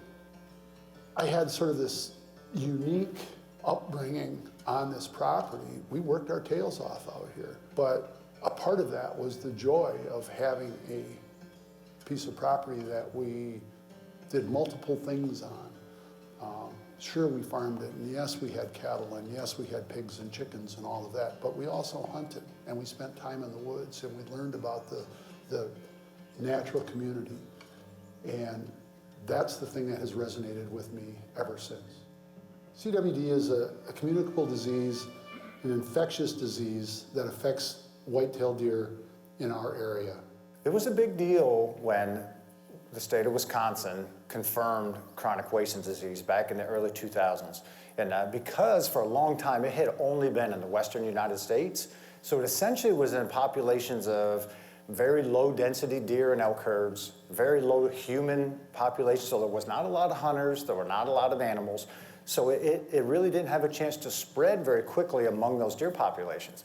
All of that changed when it arrived in Wisconsin, because now it was in a very high density herd, in a very hunter populated state where you had a lot of hunters on the landscape. And at that time, scientists and managers knew very little about the disease. To defend the state of Wisconsin a little bit, at that time, they used the best available science that they had. Unfortunately, that was a very hard pill for hunters to swallow. Wait a minute, you want to do what and why? Because I didn't know much about the disease. I didn't know it was the existential threat that it really was. So I understand that in Iowa County and Dane County, south of here, where the original infection was found, that people had real questions about it. But when you looked at the science, it only made sense that this disease was going to continue to spread. The NRB, natural resources, and politicians took measures to try to reduce CWD prevalence by implementing gun deer hunts in the middle of October, implementing Ernebach, and we know that those tools worked. There was pressure put on and funding was taken away and laws were changed. Management went from being science-based to being politically based. And the politicians took over deer management. 20 some odd years later, after 10 years of very good attempts by our Department of Natural Resources to control the disease, that management was given up. It was abandoned. So Missouri confirmed the disease much later than Wisconsin, which at least gives them the benefit of more science, more information on how to combat it, how to engage hunters in this process. So one of the best ways to fight the disease is to lower deer numbers so that they're not coming in contact as much or leaving as much infectious material in the environment to infect other animals. So Missouri's approach today is very different. One, they're engaging hunters and landowners, which I think is a perfect thing to do. And two, they are not using the term eradicate. A lot of hunters will talk about some of their efforts as trying to eradicate or remove deer, but that's not the case. This gets used more than anything else in the Missouri example around targeted removal or some of the sharpshooting programs, where once the State Wildlife Agency identifies an area of CWD positive deer, they work with landowners and go in and target, strategically remove additional deer in those areas. That is the single most effective way to remove CWD positive deer from the landscape. In Wisconsin, I wish we could go back and do more to try to reverse these trends. It feels like a little bit of an issue that's too far gone in certain areas of Wisconsin, but that doesn't mean we give up the fight. It's a really sad thing, and it's kind of depressing just with the way it's affected a lot of my personal hunting and people that I know. So CWD is affecting the deer herd here now. 43% of the deer killed on this farm last year tested positive for CWD. South of us, it's having a fundamental effect on the health of the herd, the size of the herd, and the demographics of the herd. The herd south of us especially is trending younger and trending smaller because of chronic wasting disease. CWD is established in this area, and we have one of two choices. And people on the edges have one of two choices. That is, we're going to manage the herd and the disease, or CWD is going to do it for us. But if we are involved as hunters and landowners and conservationists with the management of the herd and therefore the disease, we have some input into it. That smaller herd will be a healthier herd and hopefully will have a stronger demographic. It would be a sad day if our deer were so disease-ridden that we had very few, or that we couldn't find a healthy one to shoot. I fear that day is coming. If it tests positive for CWD, I don't consume the meat, I don't feed it to anybody else. The top folks studying this and the smartest doctors on prion diseases suggest that we do not eat venison that is CWD positive, and the only way to know that is to have that animal tested. It's affected like how much venison I've been able to acquire. You know, since 2019, I've had personally 8 out of the last 11 deer I've shot have been positive for CWD. 8 out of the last 11 since 2019. That's staggering. That's a bummer. And not only, you know, is it a bummer just because you know that deer continued to shed its infected prions throughout the landscape, but you have to throw that deer away. I enjoy venison and I rely on it for a big part of my diet, and so it's very disappointing when that happens. Personally, it pains me to shoot a deer, find out it's positive, and then not be able to consume it. It's very difficult for people who are making a decision not to eat positive deer because there's a lapse. You know, there's a couple of week lapse in the time that you send the test in and the time you get the result back. But when you add in that specter of the disease and the possibility of what it's doing to the herd and what it's doing to this animal that you love and what it might possibly do to us and to humans in the future, it puts a bit of a cloud over the whole idea of hunting. I mean, I don't care about deer anymore. I mean, I shouldn't say I don't care about deer anymore, but I have lost so much of the passion that I used to have for it. There's nothing more gut-wrenching than seeing a sick deer. 3 years ago, I was walking up one of our main ridges to go turkey hunting with my dad, and we get about halfway up the ridge, and I said, "Dad, like, look over there. There's a buck standing like 15 yards away." You know, that's one experience where I almost wish some of these CWD deniers could have just been with me to just feel like I just felt that feeling of like doom come over me, of like, oh my gosh, this is CWD like right here in front of me. You could tell it was in the end stages of CWD. It was shaking, frothing at the mouth, very skinny, emaciated. It was just a terrible feeling. It just made the hair on the back of my neck stand up. Those kinds of experiences are gut-wrenching. I mean, if you're a hunter, you want that deer at its best. I know it's incongruous because we're out there shooting them, but at the same time, we want the best life for that animal until the moment where we end it. If other states don't take some of the mistakes that we've kind of made and learn from that and implement them into their programs, I think, unfortunately, they could be next. If hunters and landowners ignore CWD, they can just look at southwest Wisconsin and see what happens. The disease will spread more quickly, it will grow in prevalence, the herd will become smaller, and it will become younger. If you manage the herd and reduce population and target the most likely deer to have CWD, you can control the disease. You will still have a smaller herd, but you will have a healthier herd and you'll have a herd into the future. If you hunt in an area that doesn't have CWD, do everything that you can to keep it from coming there. If you are hunting in an area that has CWD, do everything that you can to keep that prevalence low and that spread slow. Work with your neighbors. If you don't have CWD, you don't want it. And if you do have it, fight the spread. No hunter wants to have CWD in their area, and I'm certainly the same way. However, it's not the end of the world as long as we engage. And every single hunter has an opportunity to engage in this fight, and I strongly encourage them to do that. If you care about deer, you should care about CWD.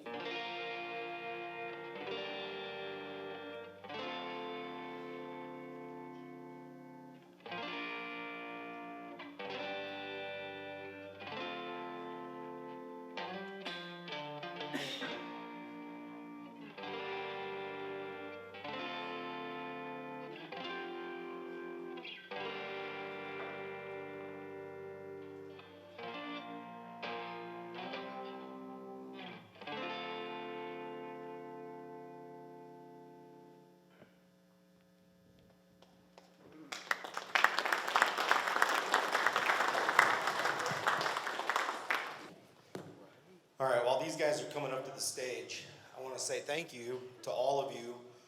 You guys did an incredible job of submitting questions, honest, good questions.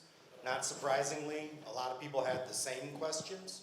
So we compiled those. I made some categories: history, finances, strategy, feed,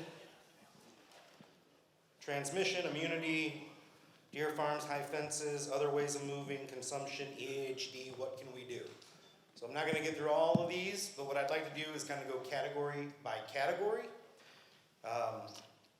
Ask a couple of questions that you guys had submitted, which will trigger you to think of some things.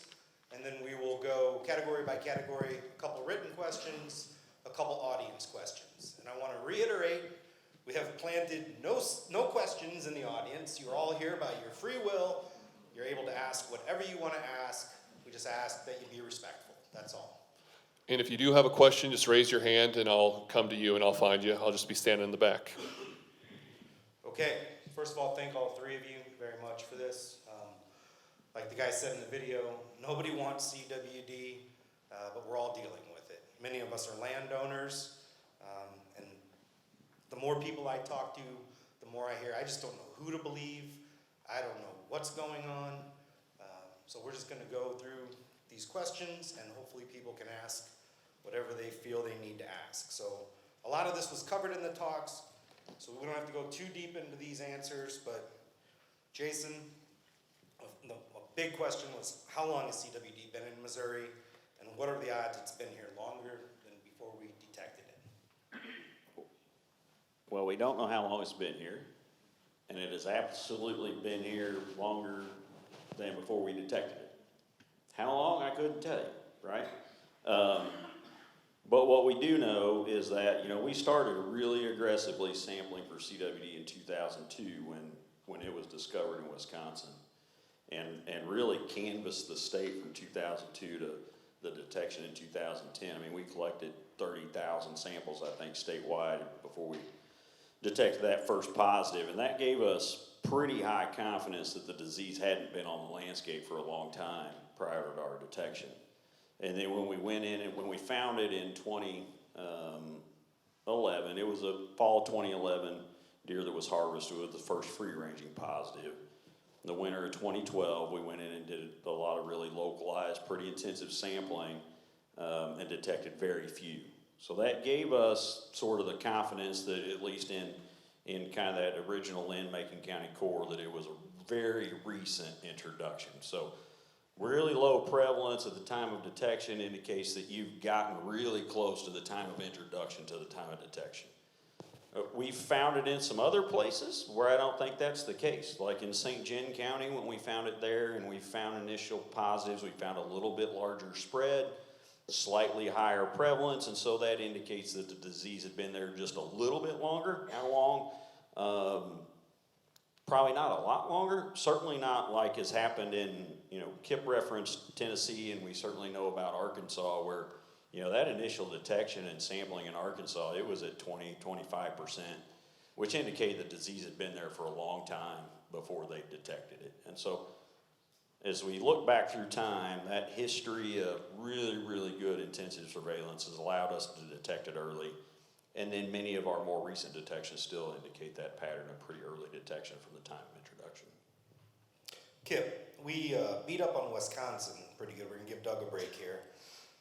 What other regions of the country or of the continent could people look to as an example of, one, who we don't want to be, or where they're headed we don't want to head, and two, is there anywhere else that's done a decent job? I know you talked a little bit about Illinois up to this point, so like, who don't we want to be, who can we look to as some successes happen? I think if you look across the country, you're kind of in the Midwest example to not be is Wisconsin. The Northeast example to not be is West Virginia, or now up into Pennsylvania. My home state, West Virginia, as Jason alluded to, is on a bad path, and it's actually in a spot of West Virginia that's very thin line across Maryland into PA, and it is spreading very rapidly from south central Pennsylvania up through. So it's a couple of different states here, but it's a relatively small area with extremely high prevalence rates. Some of those starting to rival what you see in Wisconsin. In the southeast, Arkansas is definitely the poster child to not be. So, you know, for a long time, this disease was talked about as being more of a regional thing. It's a Western thing or it's a Wisconsin thing, and it's not the case anymore. It's been identified now in 36 states, and every region of the country has a place that is really, really bad. So it's shown that it can live and spread in just about every environment the white-tailed deer live in as well. Is there anybody out there doing work right now that you would say is doing a good job? I think that there are some states that are doing a much better job from a surveillance end and from a attacking end, and I have said this many times in lots of other states, and I'm not saying this because I'm sitting here by Jason or here, but Missouri is looked at by numerous states across the country as a shining star example of not only how to get on top of the surveillance end, but how to continue to keep the state agency motivated to continue to do that. A lot of states have hit this really hard, and after a few years, they lose motivation within the agency, which then often bleeds down from the director to not direct more of that to it, and then it makes it easier for legislators, et cetera, to pull away from really being able to provide that surveillance. So Missouri is a shining star example of what to do.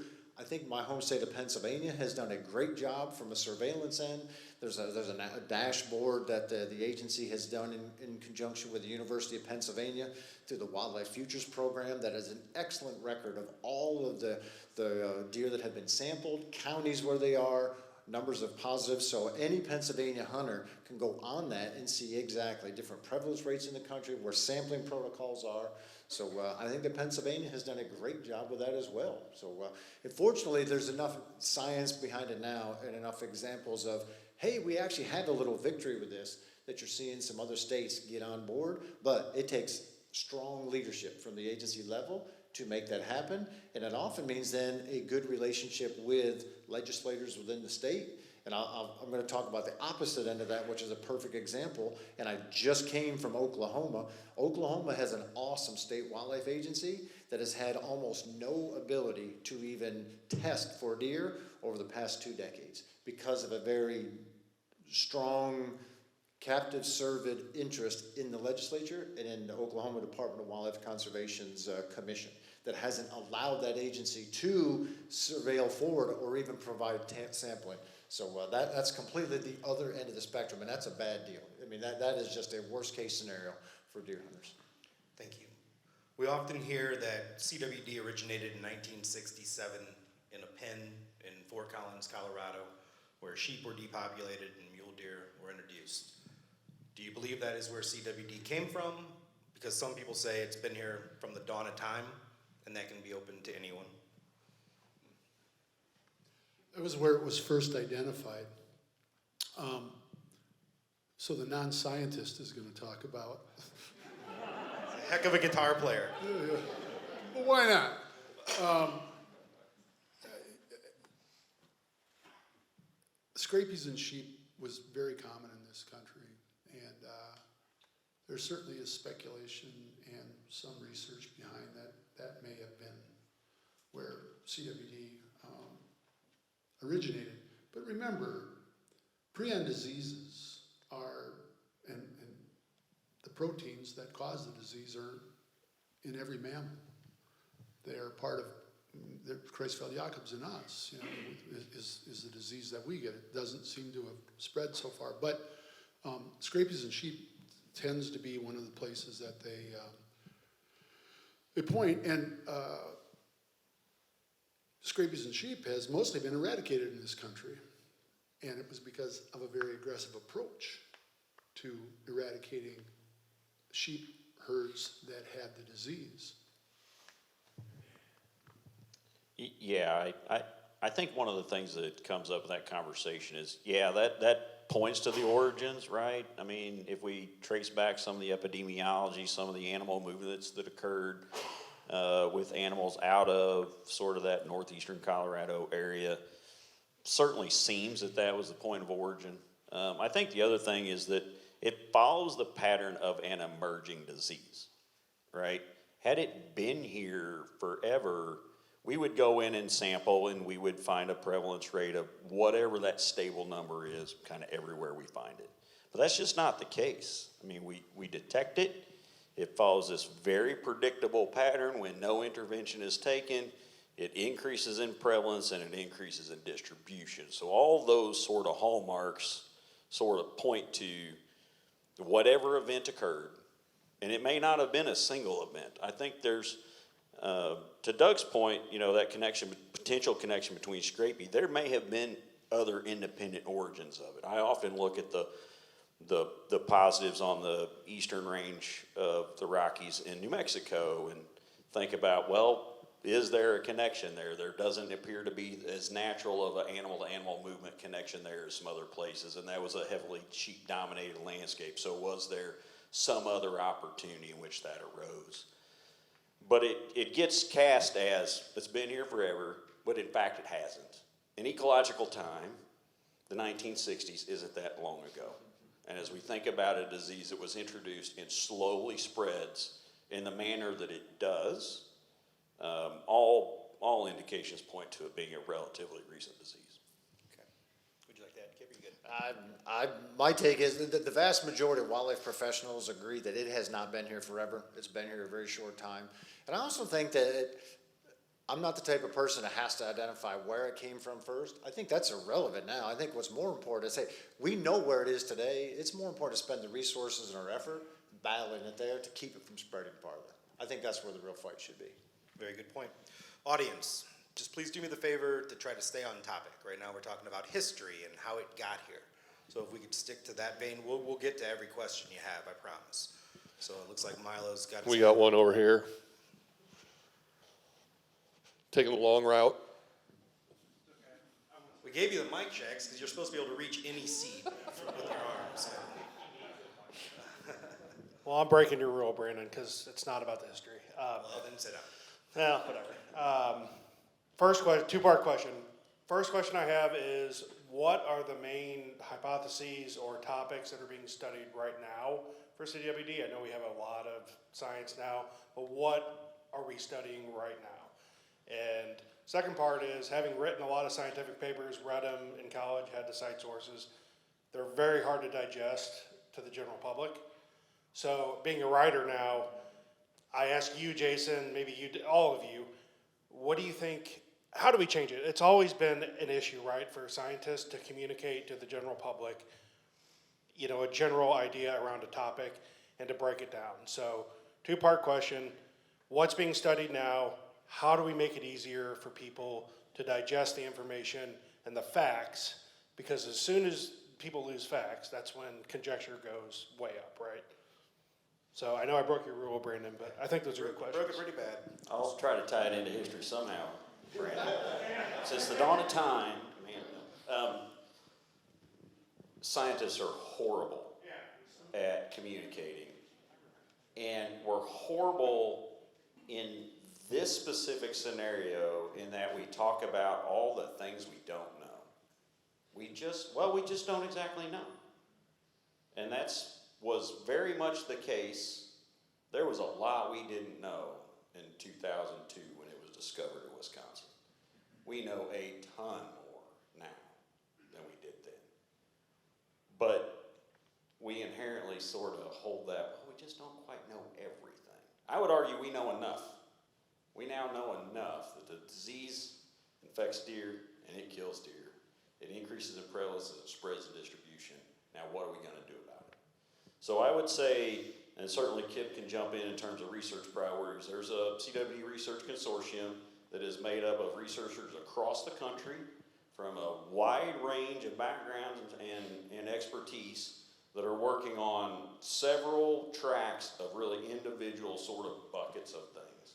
The ones that we are most involved in is one, it's about adaptive management. How do we adapt our management strategies to address CWD? From a relationship with the hunters kind of standpoint, what do harvest rates need to look like? What segments of the population do we need to be harvesting? And at what scale? And so that's a cooperative project we're working on with a number of states across the Midwest. We're just kind of getting that kicked off, setting the framework of how we'll evaluate that. Another big area of research is certainly around detection, right? Like, how do we more effectively detect the disease? How can we detect the disease in things that we don't have to lop the head off of and get a hard tissue sample? And that's something that our team has been involved with. Researchers at the University of Missouri looking at how can we collect blood, is there other techniques that we can utilize, advancing technologies that we could utilize to allow us to better detect the disease. That only helps us then better inform management. So at the end of the day, much of our focus is really about how do we better long-term manage white-tailed deer populations in the presence of CWD, and so that looks different. And then there's certainly work on vaccines. University of Alberta has been very aggressive in trying to work on what a remedy to the disease would be. But until we get to that point, active management is the only tool we got. Yeah, I'll agree, and we have pushed, particularly the USDA, hard to put more money into research from a management strategy standpoint and less on some of the theoretical stuff. One of the biggest funders of a lot of the CWD work is USDA, and a big part of that goes to the captive side. So there is just an incredible amount of money going into some of the genetic testing. Largely what you see now, the result coming out of Oklahoma, where they want to release these genetically improved deer. So my standpoint, I think that does hunters very little good, like almost no good, but a lot of danger. So there needs to be way more work, our research on the management side of it, as well as the testing side to help hunters. And I think the two pieces of this are, one is a more reliable and practical like field test, a more real current test relative to identifying the disease. Today, across the country, average of 29 days is the turnaround time before a hunter submits their deer, gets the results back. That ranges from about 7 days in Montana to 4 months in Rhode Island. You can't hold a deer for 4 months waiting for the test to come back. A lot of that has to do with just capacity of testing areas. And we know so much more about how to identify the disease today that there is a real opportunity to increase capacity to make it a much faster turnaround time for hunters. And they are looking at that.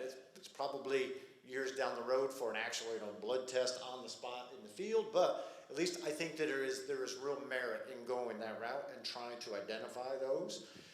To Jason's point, relative to other things you can, the University of Pennsylvania has some really cool research looking at using the third eyelid of deer, or that nictitating membrane, to where that's super simple for a hunter to pull that, way easier than pulling lymph nodes or a head. Initial testing on that has correctly identified 100% of CWD negative deer, and it has correctly identified 94% of CWD positive deer. So 5 years ago, that was not even in the landscapes. We've come a long way to providing not only meaningful information to help managers, but a way to really help hunters get engaged in this and make it much simpler for them to submit samples and know if that has it. So that is, in my opinion, where so much of the future research needs to be directed. Stuff that hunters can help with and be something that's very positive for the agency in this fight. Actually, I have something else. I'm involved with I'm going to start taking samples this fall. A project with Mississippi State where we're taking soil samples from scrapes and branch samples from the licking branches. So that the idea is that it's in the soil, it's on the branch, that it's an early detection opportunity. And I'm happy to do that because I'm in an area where they can prove that it works. At the end of the day, all of these things are great, but from someone who's sitting in an area where it's the problem that it is, management is the most important. The herd management is the most important. The reduction of the herd is the most important. We know that works. I worked pretty hard to put these in order, so please don't Milo me. Does anybody else have a history question? Joe? Yes, the most recent history this past season. So I have a question about the most recent history this past season. How many, I think I have 5 numbers here. How many deer do we have in Missouri, estimated population? Go ahead and answer. The other number. 1.7 million plus or minus 250,000. Okay. Close, Jason? So 1.7 million. How many deer were harvested by hunters last year? Just short of 300,000. Okay, postseason targeted removal. How many deer were removed during that? 4,500. 47. It was 0.07% of the hunter kill. That was a good question. And then of all the positives, how many positives did we have last year? Oh gosh, I don't know. I didn't have the complete fact sheet here, but what I can tell you is that to that line of questioning, what I can tell you is the target removal has been absolutely critical. So about 8% of our total samples collected through time have been through targeted removals, and they've accounted for about 35% of our positives. So when it was talked about Illinois and the targeted removals and that relatively small number, and Aaron corrected me, it was 27,000 deer that we've removed through targeted culling since 2010, 2011, right? So that you do get that very disproportionate amount of removals that occur through target removals. You probably don't know this number either, but this was a question I was going to submit, was do you know how many depredation tags that we give to farmers to remove deer from crop field areas? Do you have any idea? It depends year to year. The number of permits isn't relatively large, but the number of animals that are available to be removed could be substantial. It could be a few thousand a year. But to be quite honest, very few deer actually get removed on authorizations to destroy deer. A landowner may seek that out and they may say, hey, that's something I want. We give them the authorization. The reality is very few of them actually utilize it. My only point being that we've done targeted removals before in certain areas because of agriculture, right?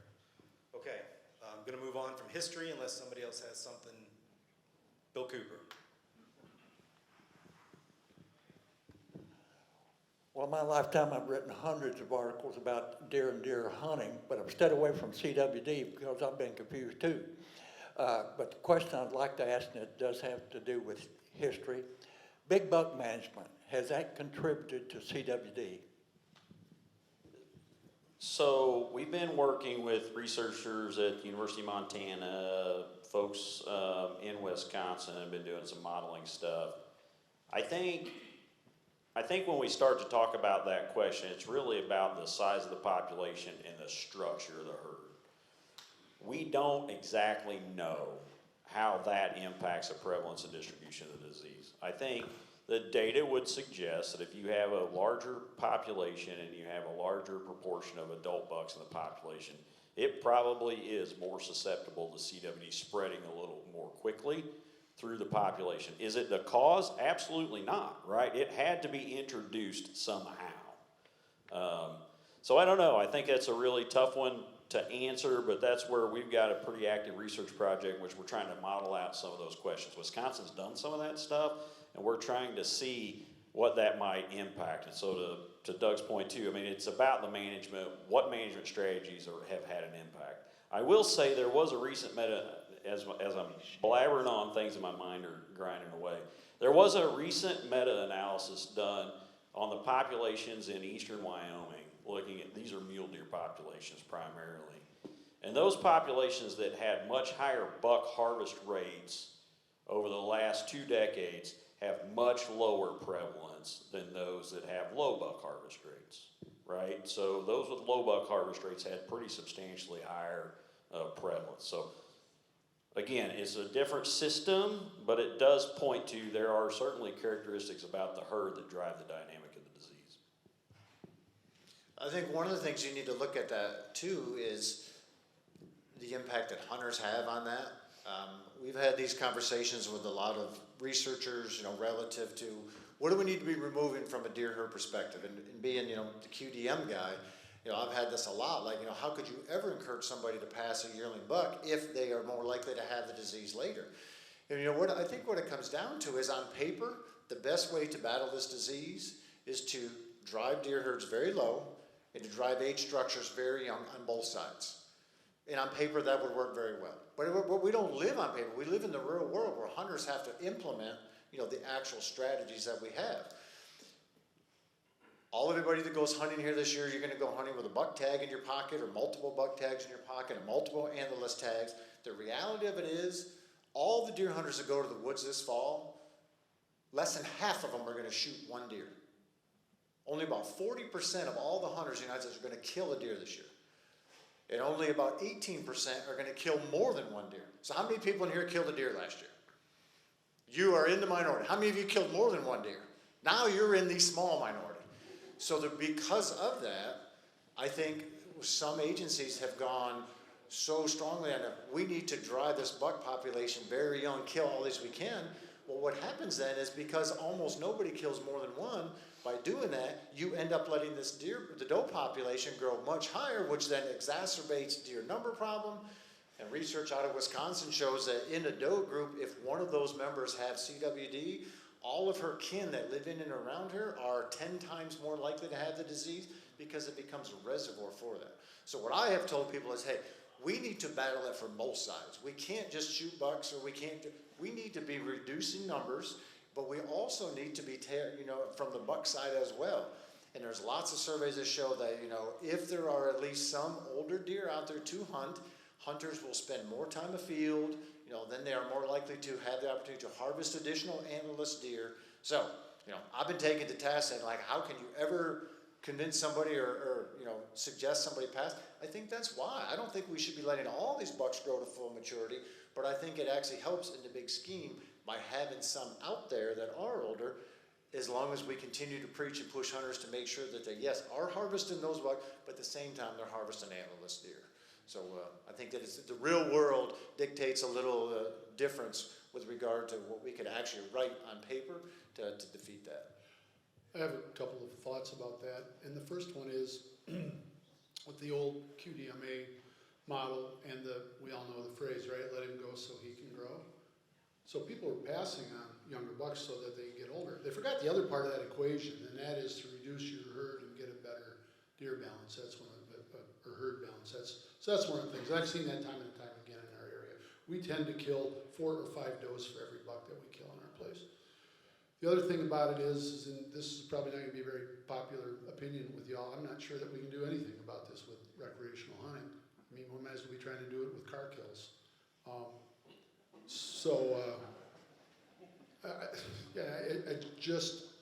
We're losing the number of hunters on the landscape, and that demographic doesn't seem to be improving. Sure, we're doing hunter recruitment, but that's not replacing the members of my generation that are aging out. I'm very concerned that recreational hunting is going to be very difficult. Let me say, very difficult for recreational hunting to manage the disease. And so that's where our winter targeted removals play in, right? And so one of the, yeah, thanks, Doug. You see me working. We got a whole section on that. Yeah, we got a whole section. We're just blowing your agenda here, Brandon. So one of the things that, to add to it, it is a female-driven disease, quite honestly. We see higher prevalence in males just because they have higher contact rates. But at the local scale, Kip's absolutely right. This is a female-driven disease, and it is very localized. You would see, even on a micro scale, differences in prevalence based on, quite honestly, the interaction of those female social groups. And so that's where you're most effective, is to go in and remove as many of those individuals have been in contact with another positive animal. And to Doug's point about recreational harvest, we've been in the process of kind of initiating what we've called the Hunter Harvest Initiative, in which we've said, okay, in a core area, and we piloted this in 4 areas last fall, we're going to do 18 or 19 of them this fall. Here's what we think the removal rate in this geography ought to be. Let's figure out how we get there. Let's do it together. We don't want to be out there removing deer after the season. And it really is about, quite honestly, if we add the numbers up, if the hunters that are going out and hunting would just shoot one more deer, we'd obtain that pretty successfully. And we think that that kind of turnover rate in the population can sustain the population and also keep prevalence rates relatively low. And so those are some of the things that we're trying to figure out, but do it cooperatively. And when you look across the landscape and you look at the prevalence in all of our core areas, they're all basically an individual experimental treatment. So, right, I'll talk about some science nerd stuff here. Because we have different deer populations and we have different intensities of harvest that's occurring. And we've had different intensities of winter removals. And so that total harvest rate that's happening on an annual basis. And we got places where the prevalence isn't growing. We've got in there very early. I think about it, Dare County. We got in there very early, very aggressive, great landowner cooperation, and prevalence rates are really low. That thing hasn't spread. The St. Clair County core area is the same way. Very early on, man, we had tremendous landowner participation. They were a little bloodthirsty, quite honestly. They're like, yeah, we'll shoot some extra deer. And they did, right? And they are still shooting deer. And that core area has not spread. It really hasn't. And they're still shooting deer. The flip side of that is St. John County, where it likely was there a little bit longer than we detected it. And we've had horrible participation. We've had horrible collaboration. And part of that's on us. We got to build some trust. We got to spend some time there. And it's spreading. It's spreading much more rapidly than we're seeing in some other places. And so really there is some component of it that absolutely is, what's the harvest rate need to be? So that's what gives me hope, right? Like that this isn't an insurmountable challenge if we don't let it get away from us. And that's where we're sort of at that tipping point of it getting away from us and our ability to manage it and then following out whatever the trend might be. We got another question. We've got a bunch of questions. Should I just throw my papers away? Thank you, gentlemen. Brandon, I'm sorry, I might get off. Hopefully I'm going to stay. All right. Burn them. Look, I'm going to ask two questions of two different people, just so I perhaps don't have to stand up again in a little while. But on the history, Kip, you showed the graphs, 3 graphs, I think, as the increase in whatever particular area it was. I don't remember. But if I remember right, all three of them plateaued off with some years there, the last few years. They all leveled off. So can you explain what caused the leveling off at that level? First question. Second question, with the discussion of earn a buck and how successful that was, are we going to go to that?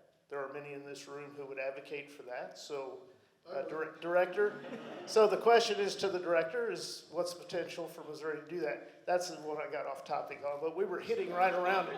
So, anyway, thank you. Here's that hot potato. You're going to answer the first one? Yeah, the first side of Give that, me some time to I'm think not sure about it. exactly what has caused that, but where that has reached, that 40 to almost 60% kind of, I don't know why it seems to have leveled off there a little bit, but that is high enough that is way too high for those deer populations to sustain that level of mortality.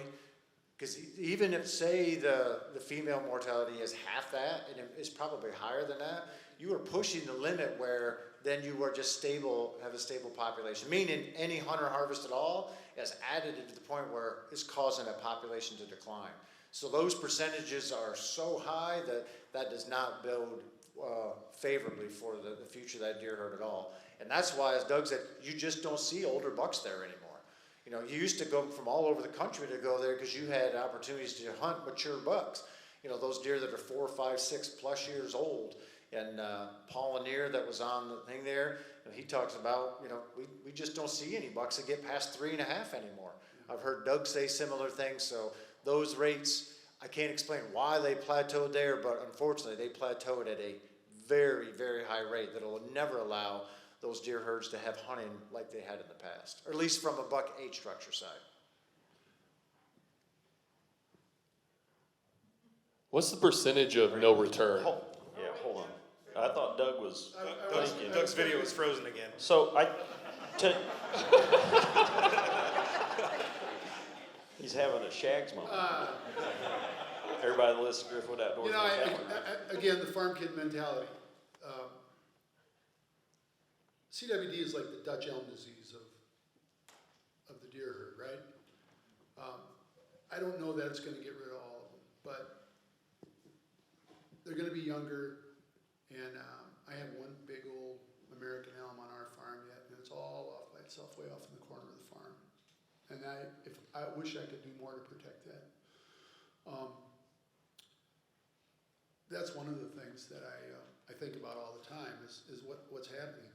I think that both of these guys know that there are places in Colorado and Wyoming where prevalence has dropped dramatically.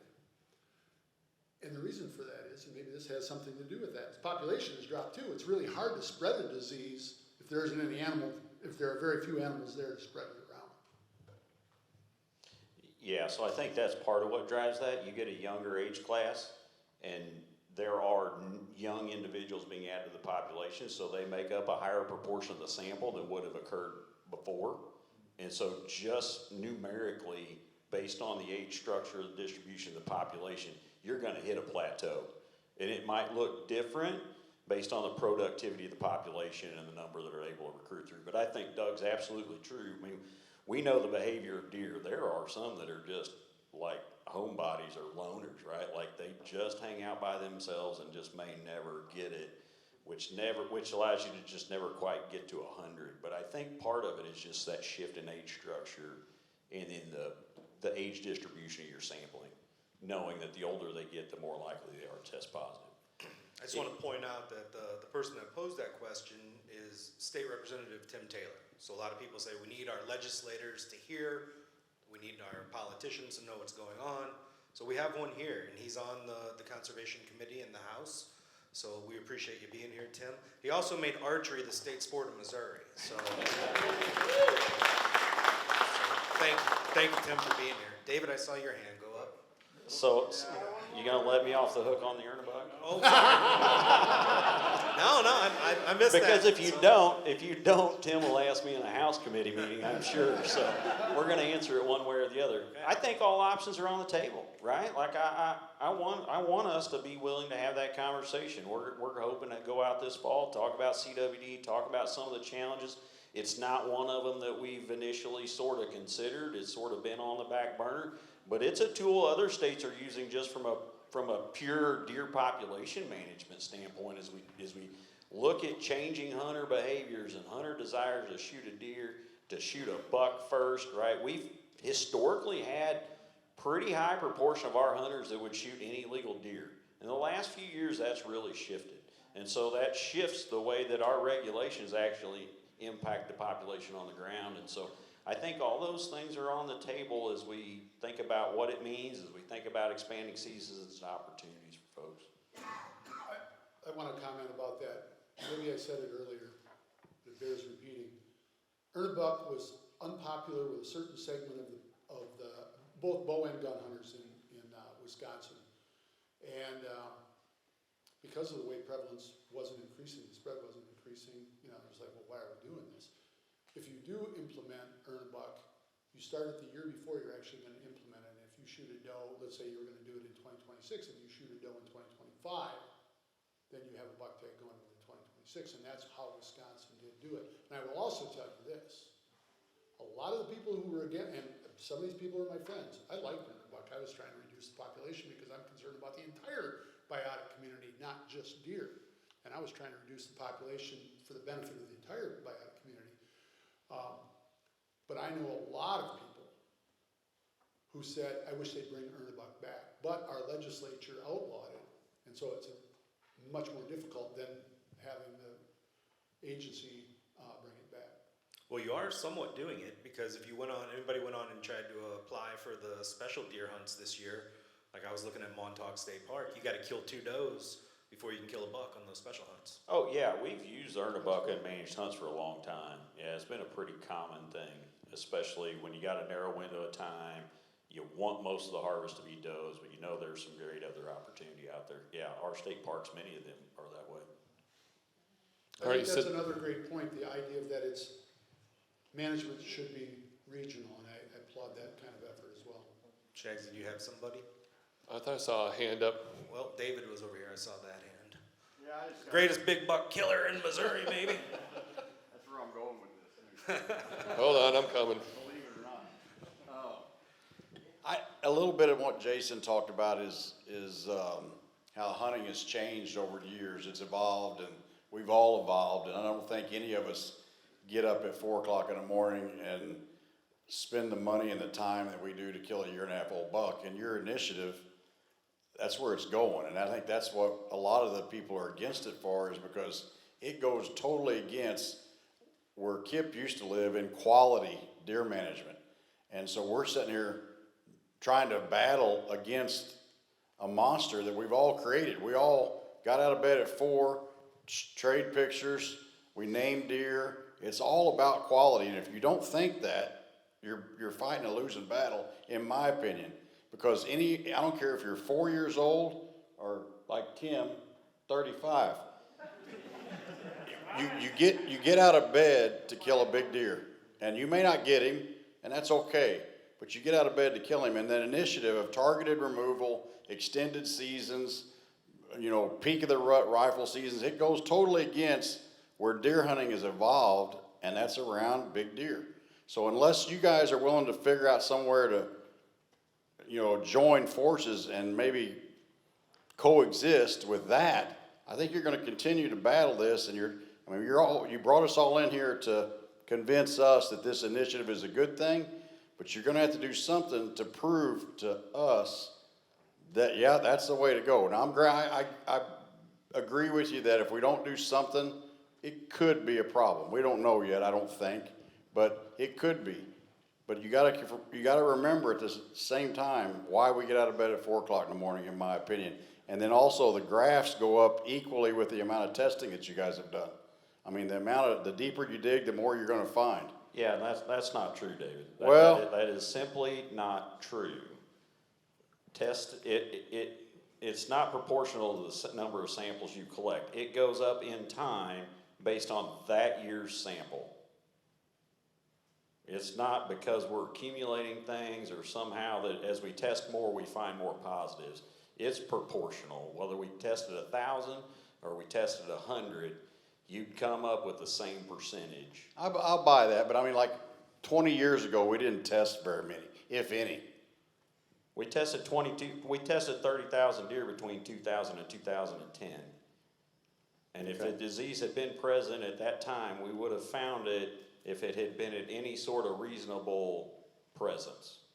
And so when we repeat year after year after year and we get very similar proportions of positives, it's not a reflection of the number of samples collected. It's a reflection of the proportion of the population that's infected. And I completely agree with you. Our hunting culture has completely shifted, and it is in many ways in misalignment. I would argue that along the way, as we started focusing on more big bucks, we're not talking about quality deer management. We've been doing quantity deer management because we're not shooting antlerless deer. We have an aversion to shooting antlerless deer. Nobody wants to do it. They don't eat them. We don't rely on venison as a source of protein like we used to. I mean, I think about as a kid, we had one of those screw-on hand-crank meat grinders, and I don't remember as a kid eating very many meals that wasn't venison, right? Like, we absolutely as a society relied on it, so we shot whatever we saw. We as people don't need meat like that anymore. We're fortunate to not have to do that. Some of us still love to do it. But that whole thing is shifted, so we're only shooting a buck. We're not shooting a doe to begin with, and so it's gone from quality deer management. I will disagree that we're practicing quality deer management. In most cases, we're practicing trophy deer management. It is not about the health of the herd. In a lot of places, we probably have too many. If we reduced the densities, we'd have better forage quality for the animals that exist out there on the landscape. They'd reach better antler quality at a younger age. They'd be a little more resilient to this lower survival that's resulted from CWD.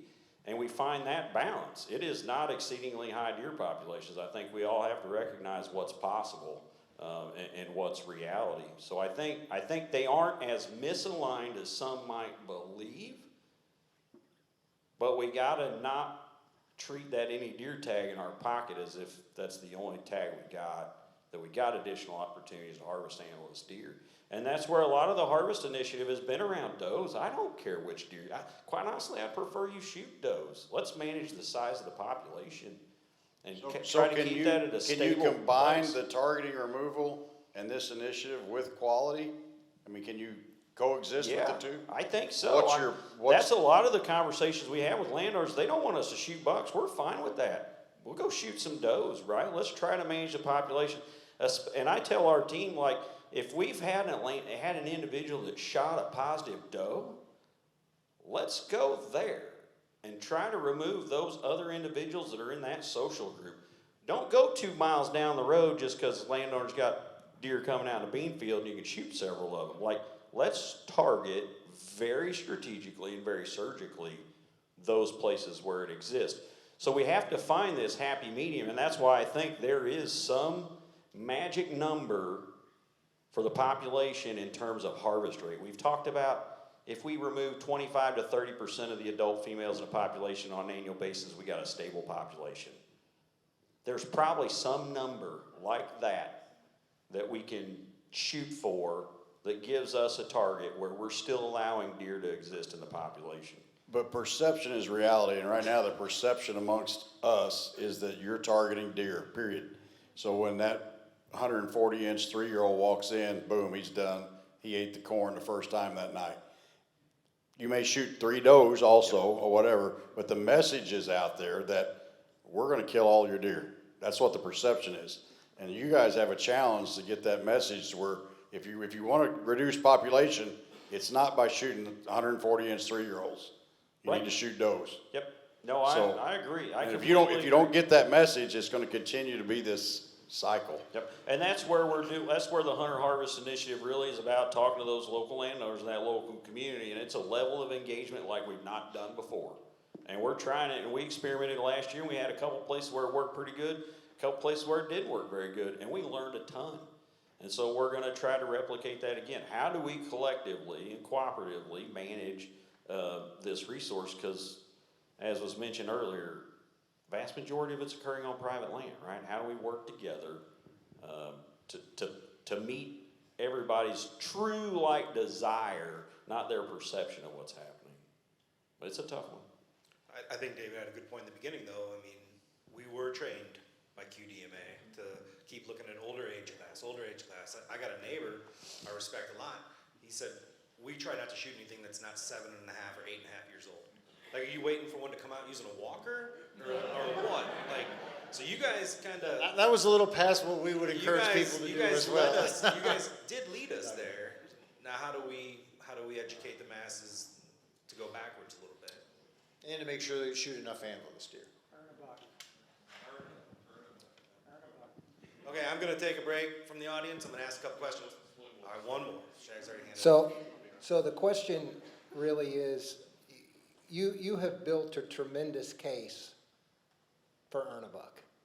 And I want to know more about why you pushed it to the side pretty quickly and said, well, we've talked about it, but it's not at the top of the list. Why the hell isn't it at the top of the list? What's going on inside the organization when you guys are having your conversation that says, you know what, we think this is a great idea, but at the end of the day, we can't get it accomplished. And the reason we can't is because the politics of it or this, I want to know more about why it's not at the top of the list. And that's part of why we intended to have some conversations again.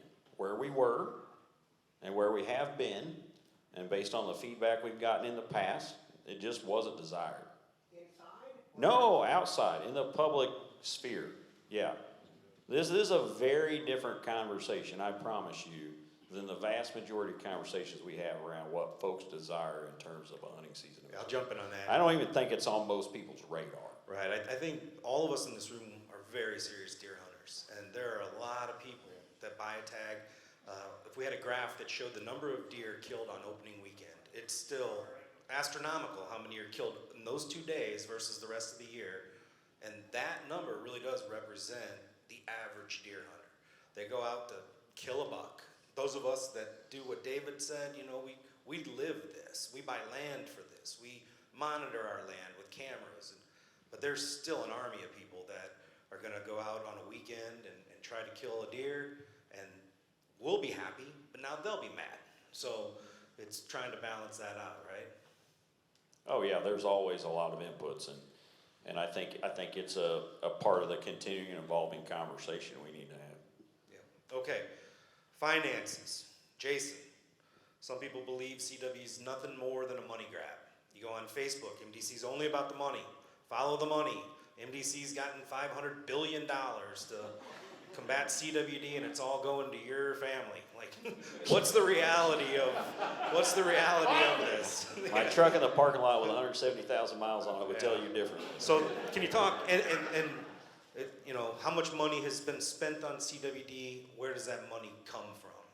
Yeah, so this is one that I understand where the source of the question is, and it's valid, right? Like, for us, last year, we spent about $2.4 million on surveillance, monitoring, management for CWD. That does not include staff time, right? So that's part of our big game changer in Missouri, that we do have relatively large capacity with the amount of staff that we have.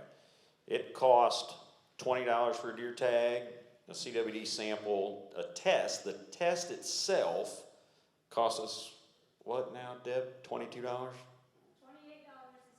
$28 this fall. So we are absolutely not making money on the 30,000 that we initially tested. And again, that doesn't count staff time and all the logistics around it. Where the source of the question comes from is the fact that, and I was asked to testify before Congress to share where are we, what are the challenges that we face when it comes to CWD management, and without question, funding is a major constraint for a lot of agencies, a lot.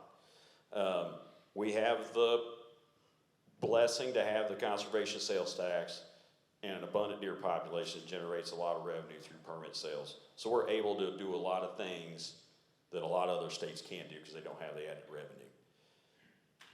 The source of that comes from the CWD Management Act, which allocated dollars, Kip was talking about it, dollars to state fish and wildlife agencies for management of free-ranging populations, and then dollars for management of confined cervid, sort of interested research and things like that. It set out that based on the number of positives you have, your willingness to actively engage in CWD management activities, those kinds of things were used as sort of scoring criteria to determine whether you might rank a little higher in the selection process or not. We applied, I don't know, 3 times, put together pretty extensive research projects with the University of Missouri. Some of the testing stuff that I was talking about, we put in for it, we did not get accepted. But that narrative around using those criteria to evaluate who was going to get grant funding has been used against us as if somehow we're shooting deer so that we get more CWD positive, we get more federal funding. Now we are using federal funds to reimburse the agency for work that we have been doing. And that is money that comes through Pittman-Robertson. Wildlife restoration dollars are generated from excise tax to sell ammunition and firearms, right? So we buy a gun, buy a firearm, buy archery equipment, and a portion of that excise tax is directed back to the states to do wildlife management activities. We get to determine, with some sideboards, how that funding is used. In the last few years, we have said we're not going to use that funding to do habitat management work, which our staff would much rather be doing in the winter than shooting deer. We're going to use that to help recoup some of the cost associated with CWD management. So yes, we use federal funds that were excise tax dollars or sportsman's dollars, but absolutely none of that is contingent upon how many positive detections we had, whether we're doing active management or not. That's sort of a decision by the agency for funds that are supposed to come to us as to how we allocate and use those. The questions about funding are always, and the fact that so much money is being spent on this is always kind of interesting. And because of some of the things that I'm involved with and the questions that are directed to me, you find out where some of those questions are coming from. The whitetail industrial complex, it's not my, thank you, Ike and Ryan Callahan from Meat Eaters said that. There is so much money being made in the industry. I have an acquaintance who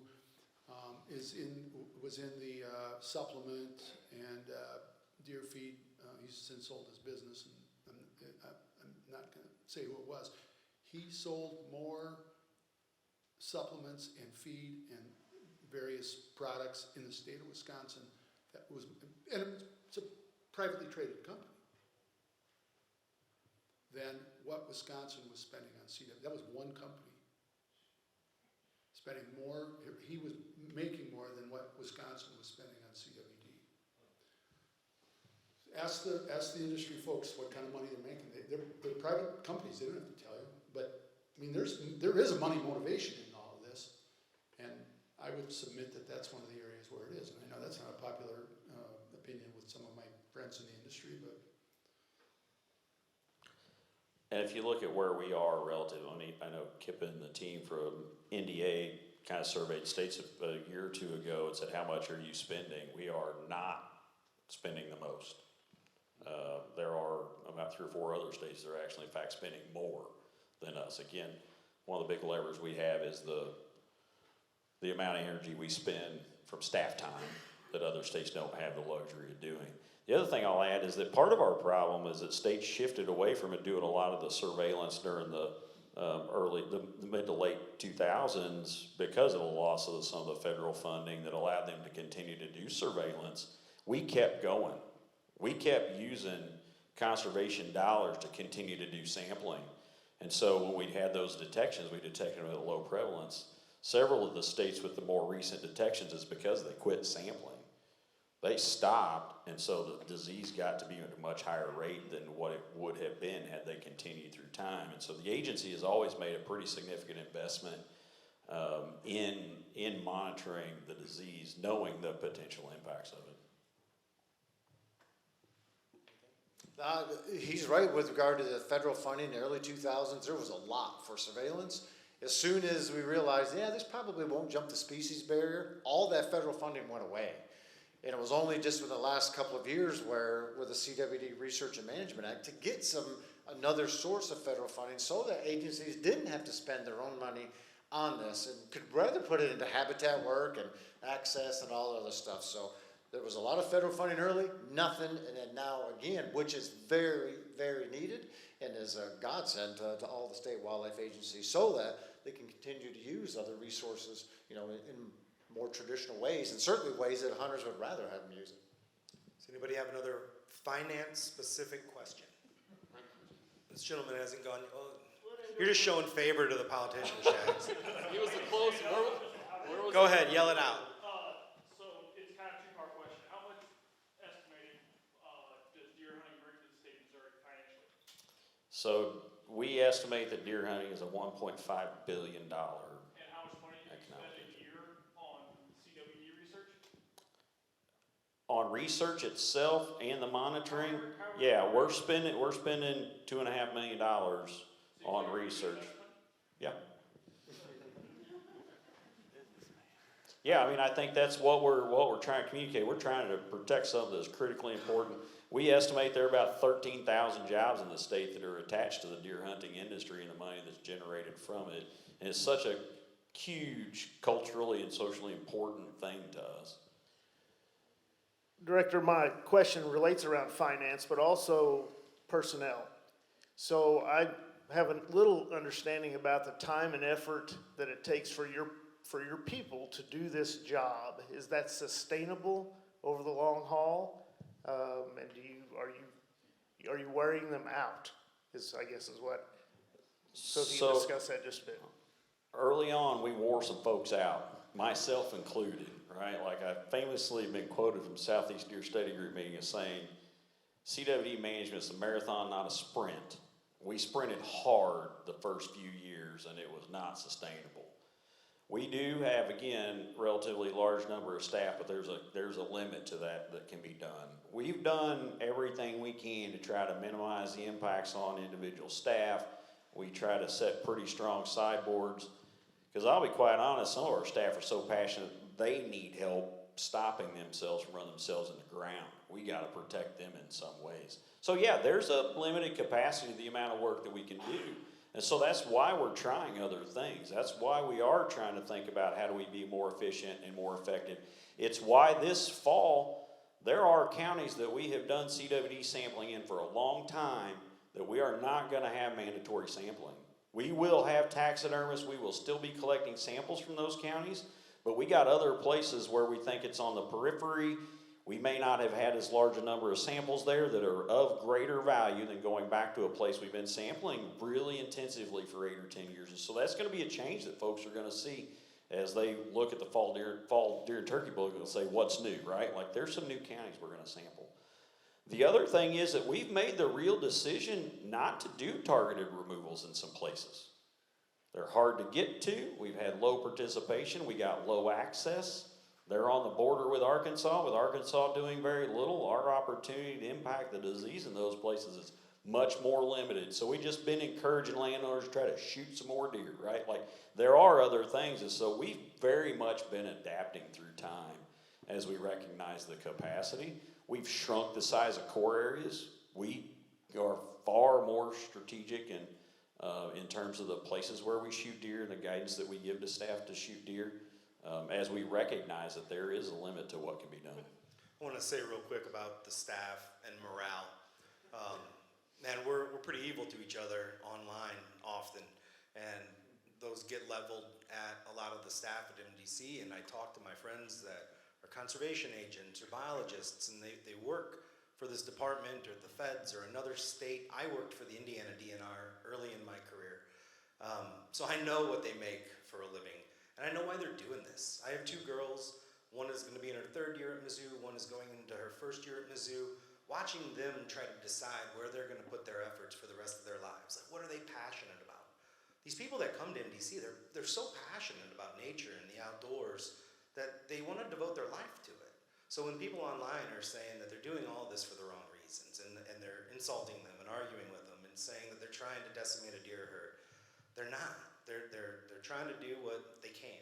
And I think not everybody, but most of them, their hearts are in the right place. And it's unfortunate that they get picked on when they can't fight back because they are a state employee. So if you see that going on, maybe step in, maybe say something, and let's try to keep it a little more civil out there in the world online. My question is, how do we incentivize people to shoot more does through donating the meat? In other words, meat processors, are we helping them? Are we putting more money in share the harvest? You want me to shoot, 10 more does off my place? I can't eat 10 more does. So it needs to go somewhere. I want to say something first. Shags is a big proponent to share the harvest. I love share the harvest when I was running CFM. Now Tyler's running CFM. We really try to promote share the harvest. But this has also impacted share the harvest. I tried to donate a deer in Harrisburg last year because there's a foster village that I want my deer to go to, and they won't take them anymore because the testing is taking too long for them to hold the deer. So what are we going to do? Because the answer to killing more does, well, not the whole answer, but part of it is like we have this amazing program. And I will say, one time I was in Sykeston. I was going to give a Share the Harvest press conference with Governor Nixon. And the eye-opening moment for me was when I was in my booth kind of writing my notes, the waitress said to me, "What are you doing?" And I told her I'm going across the street to the food pantry to talk about the venison that's donated to people in need. She said, "Hold on a second." And she came back and got in the booth with me with 2 other waitresses and said, "Tell us more about this. We could use some of that meat." And that was a light bulb moment for me because I always had thought like indigent people living under bridges or homeless people in a shelter. No, it's single mothers. It's families that are struggling a little bit. Like this program puts food on the table.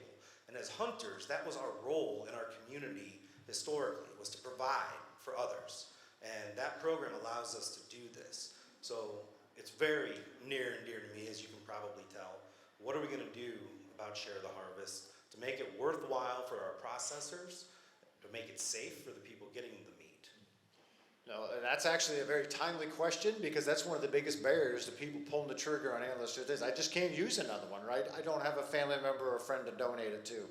We have worked with several state wildlife agencies over the last year to identify numbers of venison processors in their states, and it's amazing the number of processors who are dropping out. There's a fraction today relative to what we had a decade ago. And actually, one of our staff was just in Kansas City last week at the American Association of Meat Processors big conference, meeting with folks, because we have been working with them and others for the last year and develop a nationwide venison processor map. State by state list of where people who are processing venison can be on there as a reference or as a resource for hunters to know, hey, here is where I can go. Are they tied into the state venison donation programs or not? To make this an easier way for hunters to donate, to know where to take it.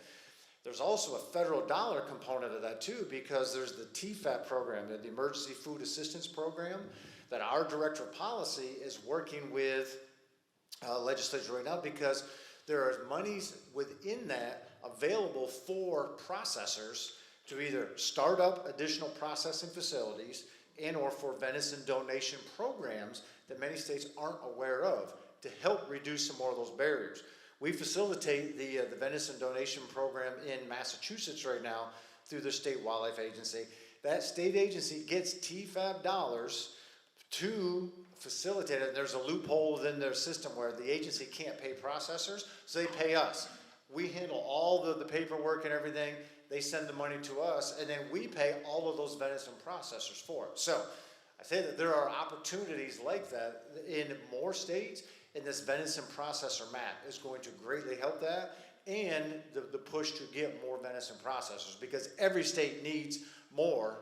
And even from small mom and pop places up to the USDA regulated ones, there is a huge need right now, and we're trying to connect the dots to allow states to have more of those, to give hunters that resource. One of the efforts that I started, there's some brochures about it up here, it's called Sharing the Land. I told you earlier, I shot 7 does and handled them all myself and took them to the donation program. I didn't want to shoot 7 does. I'm not interested in that. So part of what I started to do was model this program, Sharing the Land, and my dear friend Aaron Holmes, who works here in the state with the Fish and Wildlife Service, is one of the people who helped me start it. And the idea is that we're giving opportunity to hunters. We said something before, like 60% of hunters aren't successful. Now, if they just want to shoot a big giant buck, that's very different than someone who wants to sustainably harvest their protein. This program is successful. We have 0 active landowners in Missouri right now. And there's a process that, please take one of the brochures or ask me about it later. But that idea is that we have people who are willing to make a contribution to conservation. That might be helping me on the projects on my farm. But one of the things and it's just not opening it to anybody. Very specific people that I'm opening to. So if you're a landowner, rather than shooting 10 deer that you're not going to use, how about bringing people in who are going to shoot that deer and use it? And I've had that's why we achieve the numbers on my property that we do. This past year I shot 2. The year before I didn't shoot any. I took people out and hunted with them and stuff. But there's a real opportunity for hunter recruitment there, for hunter opportunity there, and then achieving the management goals as well. And Sharing Land is based on the Riley Game Cooperative, which was started by Elda Leopold. Yeah, so we've been having a lot of conversations around this, and in fact, we've got an advertisement to hire a detailed position inside of the agency to work with the Conservation Federation and a number of partners across the state to say, what do we need to do? Because this is a complex and gnarly challenge. And at the core of it, even if that processor had been taking deer, we currently don't have the funds in the program to sustain processing any more deer, right? So we could find some additional processors that want to process and donate share of the harvest. There's a threshold, the cap on the number of dollars we've got now. I mean, the agency, MDC's up to over $300,000 a year we're investing in share of the harvest. All the deer that aren't returned to landowners that are part of the targeted removal process go into share of the harvest, and the agency bears the cost of that processing and then gets donated back out. So yeah, there's absolutely, we did some survey work this last winter asking hunters about, you know, why they weren't taking more deer, what were some of their barriers, and there's no doubt that we just don't consume venison the way that we used to individually or in the quantity that we might need to. And so it's a huge, gnarly challenge that we've got to try to figure out. Yeah, when I was running CFM, it was $150,000 that was coming from MDC to CFM in our administration of Share the Harvest. So there's certain people that want to try to attack me when I get into a Facebook conversation saying, look at how much money you got from MDC when you were at CFM, you're just a hired gun. Well, that money was going directly to the Share the Harvest program, and I'm glad to hear that it's more.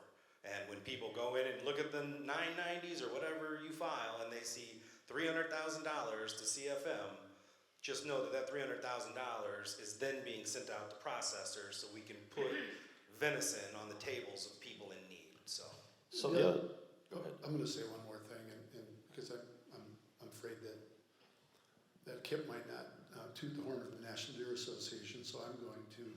Their Field to Fork program, and the Field to Fork program director in the state of Wisconsin is a friend of mine. He happens to be one of my sharing land cooperators. The work that they do, where they're not just teaching people to hunt and working with them and landowners to get that opportunity, but they're teaching them to process their own deer. I didn't know what the hell a processor was when I was a kid. We did that all ourselves, you know, and I still do, quite honestly. I mean, there was a time when I didn't do as much, but I think that's really important too, is encouraging the self-processing of carcasses as well, and I just think that's a wonderful effort that NDA is involved with. we're down to 10 minutes, so there's a couple more questions that are very popular questions. We're going to talk about corn piles real quick. If anybody else has a question, we've got time for a few more. So the corn pile thing is a big deal, Jason. We've talked about this. The perception is that we as landowners can't put out supplemental feed anymore. We can't put out mineral blocks that, you know, would hopefully help the health of the deer. But MDC is coming in. You're dumping piles of corn out. You're sniping deer off those piles of corn. How is that not perpetuating the spread of CWD with them sharing those corn piles, and then everything we talk about with the prions getting into the soil under those corn piles? Why are you doing that? People think it's hypocritical. Why are you doing it? Everything has risk, right? I think that's the reality of it, and it's a management tool. And so if we think about, somebody told me the analogy the other day, it's like we don't speed on the highway, but we're sure okay if the ambulance speeds once in a while, right? Like when they need to. It's kind of the only time when that's acceptable. But they certainly don't do it all the time, because when they're going back home, they're not speeding. So I don't know if that analogy sinks home or not, but it's about the pattern in which it occurs. A mineral block, once put on the ground, is always there. The deer is always there, always engaging, always interacting. Our efforts, yes, we're putting corn on the ground and it's concentrating deer. We're going to try to shoot every deer that comes to that corn pile, and then we're going to remove the corn pile. We're not going to continue to have a corn pile there from the beginning of August to the end of March, right? And every deer that comes and goes. And so while it's the same tool, the relative risk and the impact is different, and it's a real difference, I believe. And I think in terms of the efficiency and the effectiveness of being able to remove deer off the landscape at a pretty reasonably high rate in a very narrow window of time, that risk is something that we've been willing to accept. And I understand and completely appreciate that it appears as if it's a good enough for us but not for others kind of approach, and it's not an easy one to explain, but that's the reality of it. The longevity and the duration. I mean, saltwater never goes away. I mean, and then we know that they actively lick there, but our corn pile's only there for a couple weeks a lot of times, and then it's gone. Kip, is there any correlation between states that allow baiting and higher CWD prevalence compared to states that don't allow baiting? Most states do not allow baiting in disease zones. One of your neighbors, Arkansas, does. That's politically driven. The biologists don't want that. There's a very small number of states that allow it because the science is very clear on that, is that bait sites, the disease transmission risk skyrockets there, unlike any other place on the landscape. Yeah, there's just some recent published data out of Michigan on, because the other part of that comes up with a question around food plots, right? Like, isn't a food plot the same risk as a corn pile?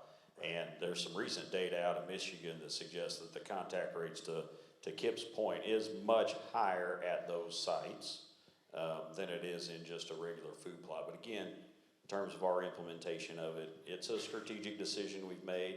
If we weren't implementing it, we would likely not see the sort of effective removal of deer that we see. It would take much longer, and quite honestly, we probably wouldn't even do target culling. Okay. Questions from the audience? Yeah, we got a couple. Some questions from the audience. I'm trying to think of best way to word it. When you do the targeted shooting, do you allow the landowners in that area to do the shooting? You don't bring in other people to do the shooting? Yeah, so the way that it works, and this is a unique variation, Illinois only has state employees that are doing the targeted removals. We knew early on, we wanted buy-in, right? Like, and folks to say they're interested and willing to do it. So really the way a conversation happens with a landowner that we're interested in doing targeted removals on is, do you want to participate? Yes or no? Right. If it's no, okay. Cool. We may have a conversation, we might try to understand why, might spend some time to explain it, but if it's no, it's no, right? Okay. And then it's, okay, do you want to remove the deer? Do you want to allow us to remove the deer? If they want to remove the deer, we'll authorize them to do that. And then if they want us to remove the deer, the next question is how many are you comfortable with us removing, right? Like, you only want us to shoot 5 does? You want to, sure. What does that look Sure. like? Sure. And so it very much is a landowner-driven decision, but we certainly give them the opportunity to do it. So if most everyone in here is into managing trophy deer and raising trophy deer, and I am, I've been obsessed with it for 30 years, been fortunate to be able to hunt the same farm for 30 years, which is very rare. It's a big chunk. I've watched the population go up and down from about the mid-90s when I got into hunting till now. I could only see, if you think worst case scenario, for each of us, if you are a trophy deer hunter or manager, I could only see this being not the bad thing at all. I learned that maybe 10 years ago that we've always harvested tons of does, but I learned that my rack size was maxing out at certain sizes. Once I started taking a ton of bucks also, reducing the number of 2-year-olds, 3-year-olds, 4-year-olds, obviously the correct ones, the quote-unquote turd bucks, then my top end size has gone astronomically higher. Well, then what would keep me from just hoping I have CWD? We're at a rate you're telling me right now is we're very low, so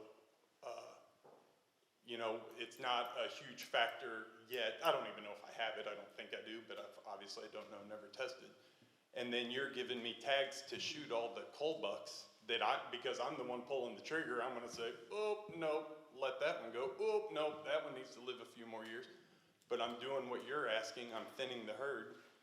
We shoot tons of does every year.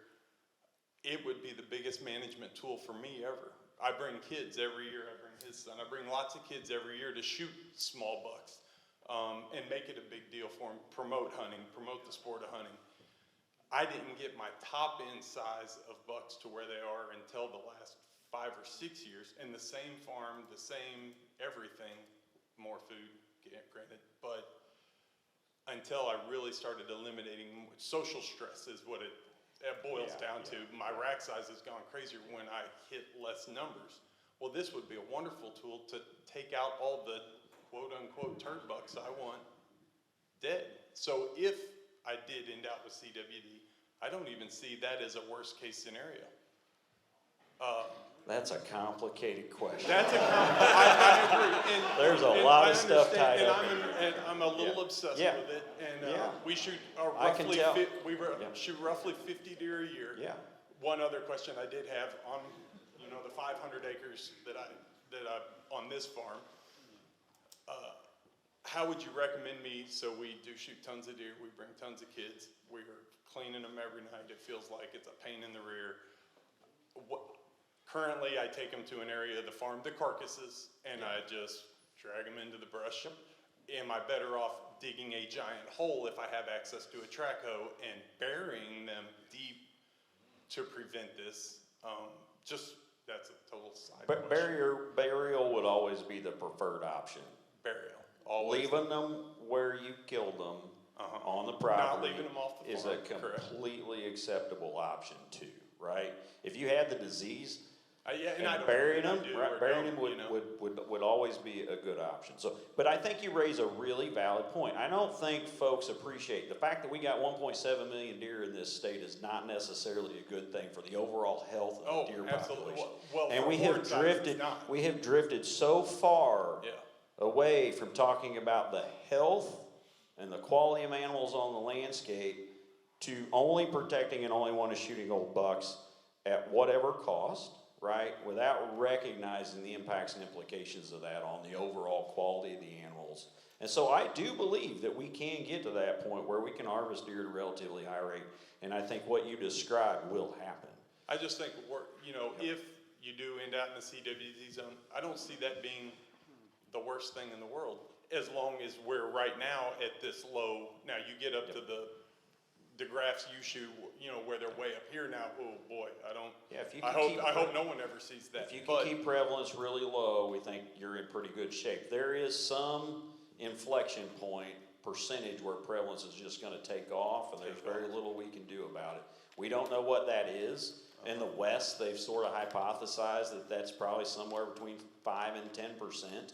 We don't know what that is, but we're certainly trying to figure that out. But so yeah, maintaining some low prevalence rate doesn't have to be the end of the world. It's just that we're going to have to think about the work that we do a little bit differently, and we're going to have to be much more intensive about the way that we harvest deer populations. Yeah, thank you. Okay. Last one from the audience. Last question. I'll try not to take the floor like Adam did there. I was gonna real quick. I gotta say, this you will be a want quick to question. see Adam's big bucks? Go to Tombstone Tackle. Exactly. Yeah. They're on the wall. Yeah. He is a big buck killer, no doubt. He is. Anyway, what I want to talk about just briefly is the baiting regulations and stuff, and yet baiting is completely legal within 100 feet of a structural home or whatever. That's not really a good look, I don't think, if you want to regulate it, because it almost appears like you are politicizing the rule. Yeah, I completely agree. That was a really, really challenging conversation when we first found CWD, and that's what went into place. And really, it was about, the concern at the time was, are we going to unintentionally make a bunch of people who are feeding birds and raccoons or squirrels in their backyard in violation of regulations about deer and deer hunting? And it was quite honestly a calculated risk that the agency was willing to take at the time and say, hey, close to home, odds of it being a lot of deer there, if there's CWD in the area, we're going to be having communications with folks and they're going to know, and hopefully we can discourage that. I think it's something we continue to evaluate and consider in terms of the relative impact. To date, we don't have a lot of CWD in pretty, suburban or urbanized areas, so the likelihood of that being a real big problem isn't real high, but I think it's very valid and very true. Equally as concerning is just the utter disregard for the fact that there is a restriction on feeding in a lot of counties, that I think there's a number of folks who are just ignoring it and doing it anyway. And it's really hard for us to catch them, right? It's not our intent either, right? It's like to encourage folks to do the right thing. And I've had a number of phone calls from folks that are really frustrated about the hunting community themselves not doing the right thing. Like, I'm not sure what we can do to help with that. All right, before we get to the last question, I just want to say, again, thank you to Kip, Doug, Jason, especially for opening this up. You often hear MDC won't listen, that MDC you can't communicate with. Well, you got the director here tonight. This has been filmed. We are going to release it kind of all over the place. It's going to spur more questions. I think if you reach out to the Department of Conservation, Jason Isabel is here as our deer biologist. The communications team is here. I do believe you will have your questions answered. Can't promise you'll get the answer you want, but you will. Jason, is that your commitment to people, that they can get questions answered? I've always told folks I'll talk about CWD anywhere at any time they want to talk about it. It's a huge issue, and it's one that we're gonna talk about. Last question, what does the future look like? A lot of people ask that, like, are we gonna cull forever? Like, what are we heading towards, and what are you guys hoping for? Okay, we'll just go down the line. I think that Missouri has demonstrated a successful approach to keep prevalence low, as in what Jason showed you there, certainly better than most states. I firmly believe, as I shared in my talk there, that this is not the end of hunting as long as we stay engaged and can battle it. I firmly believe that we know so much more today than in the past, that we're gonna find a way to beat this. You know, hunters and agencies have dealt with a lot of things, over the past 100+ years that have, looked really dire for deer populations and others, and, we've come through it. I think we'll do the same thing with CWD, but it's gonna take a closer working relationship between hunters and the state agency than ever before, and I think things like tonight set the stage to allow that to happen. Doug's got stickers and coasters and all kinds of cool stuff up here. Take this with you. In my area, I'm not sure what the future looks like right now. When we're running positives at 40%, I feel like, and I'm seeing it, we're seeing that population decline. I may have sounded kind of pessimistic here tonight, I hope not. I am optimistic that because I'm seeing changes in people's attitudes and the willingness to do the best thing for not just the deer herd, but for the entire biotic community, that I'm optimistic that we will have a smaller, healthier deer herd in the future.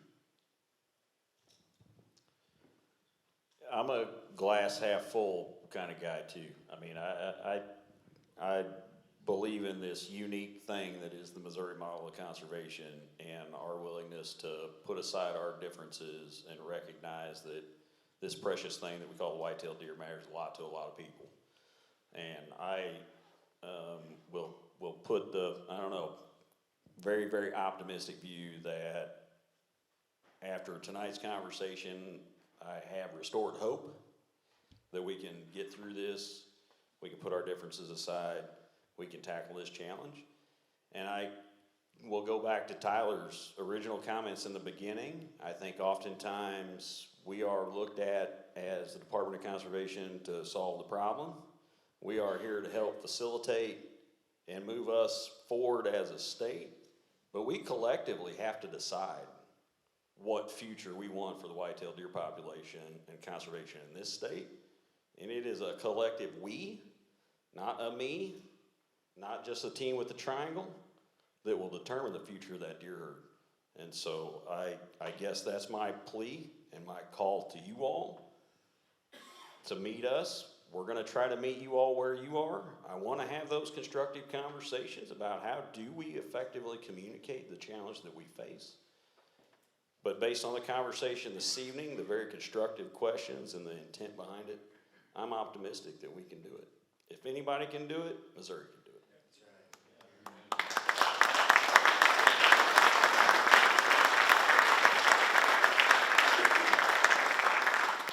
Gentlemen, thank you so much. I think it was a great panel, great perspectives.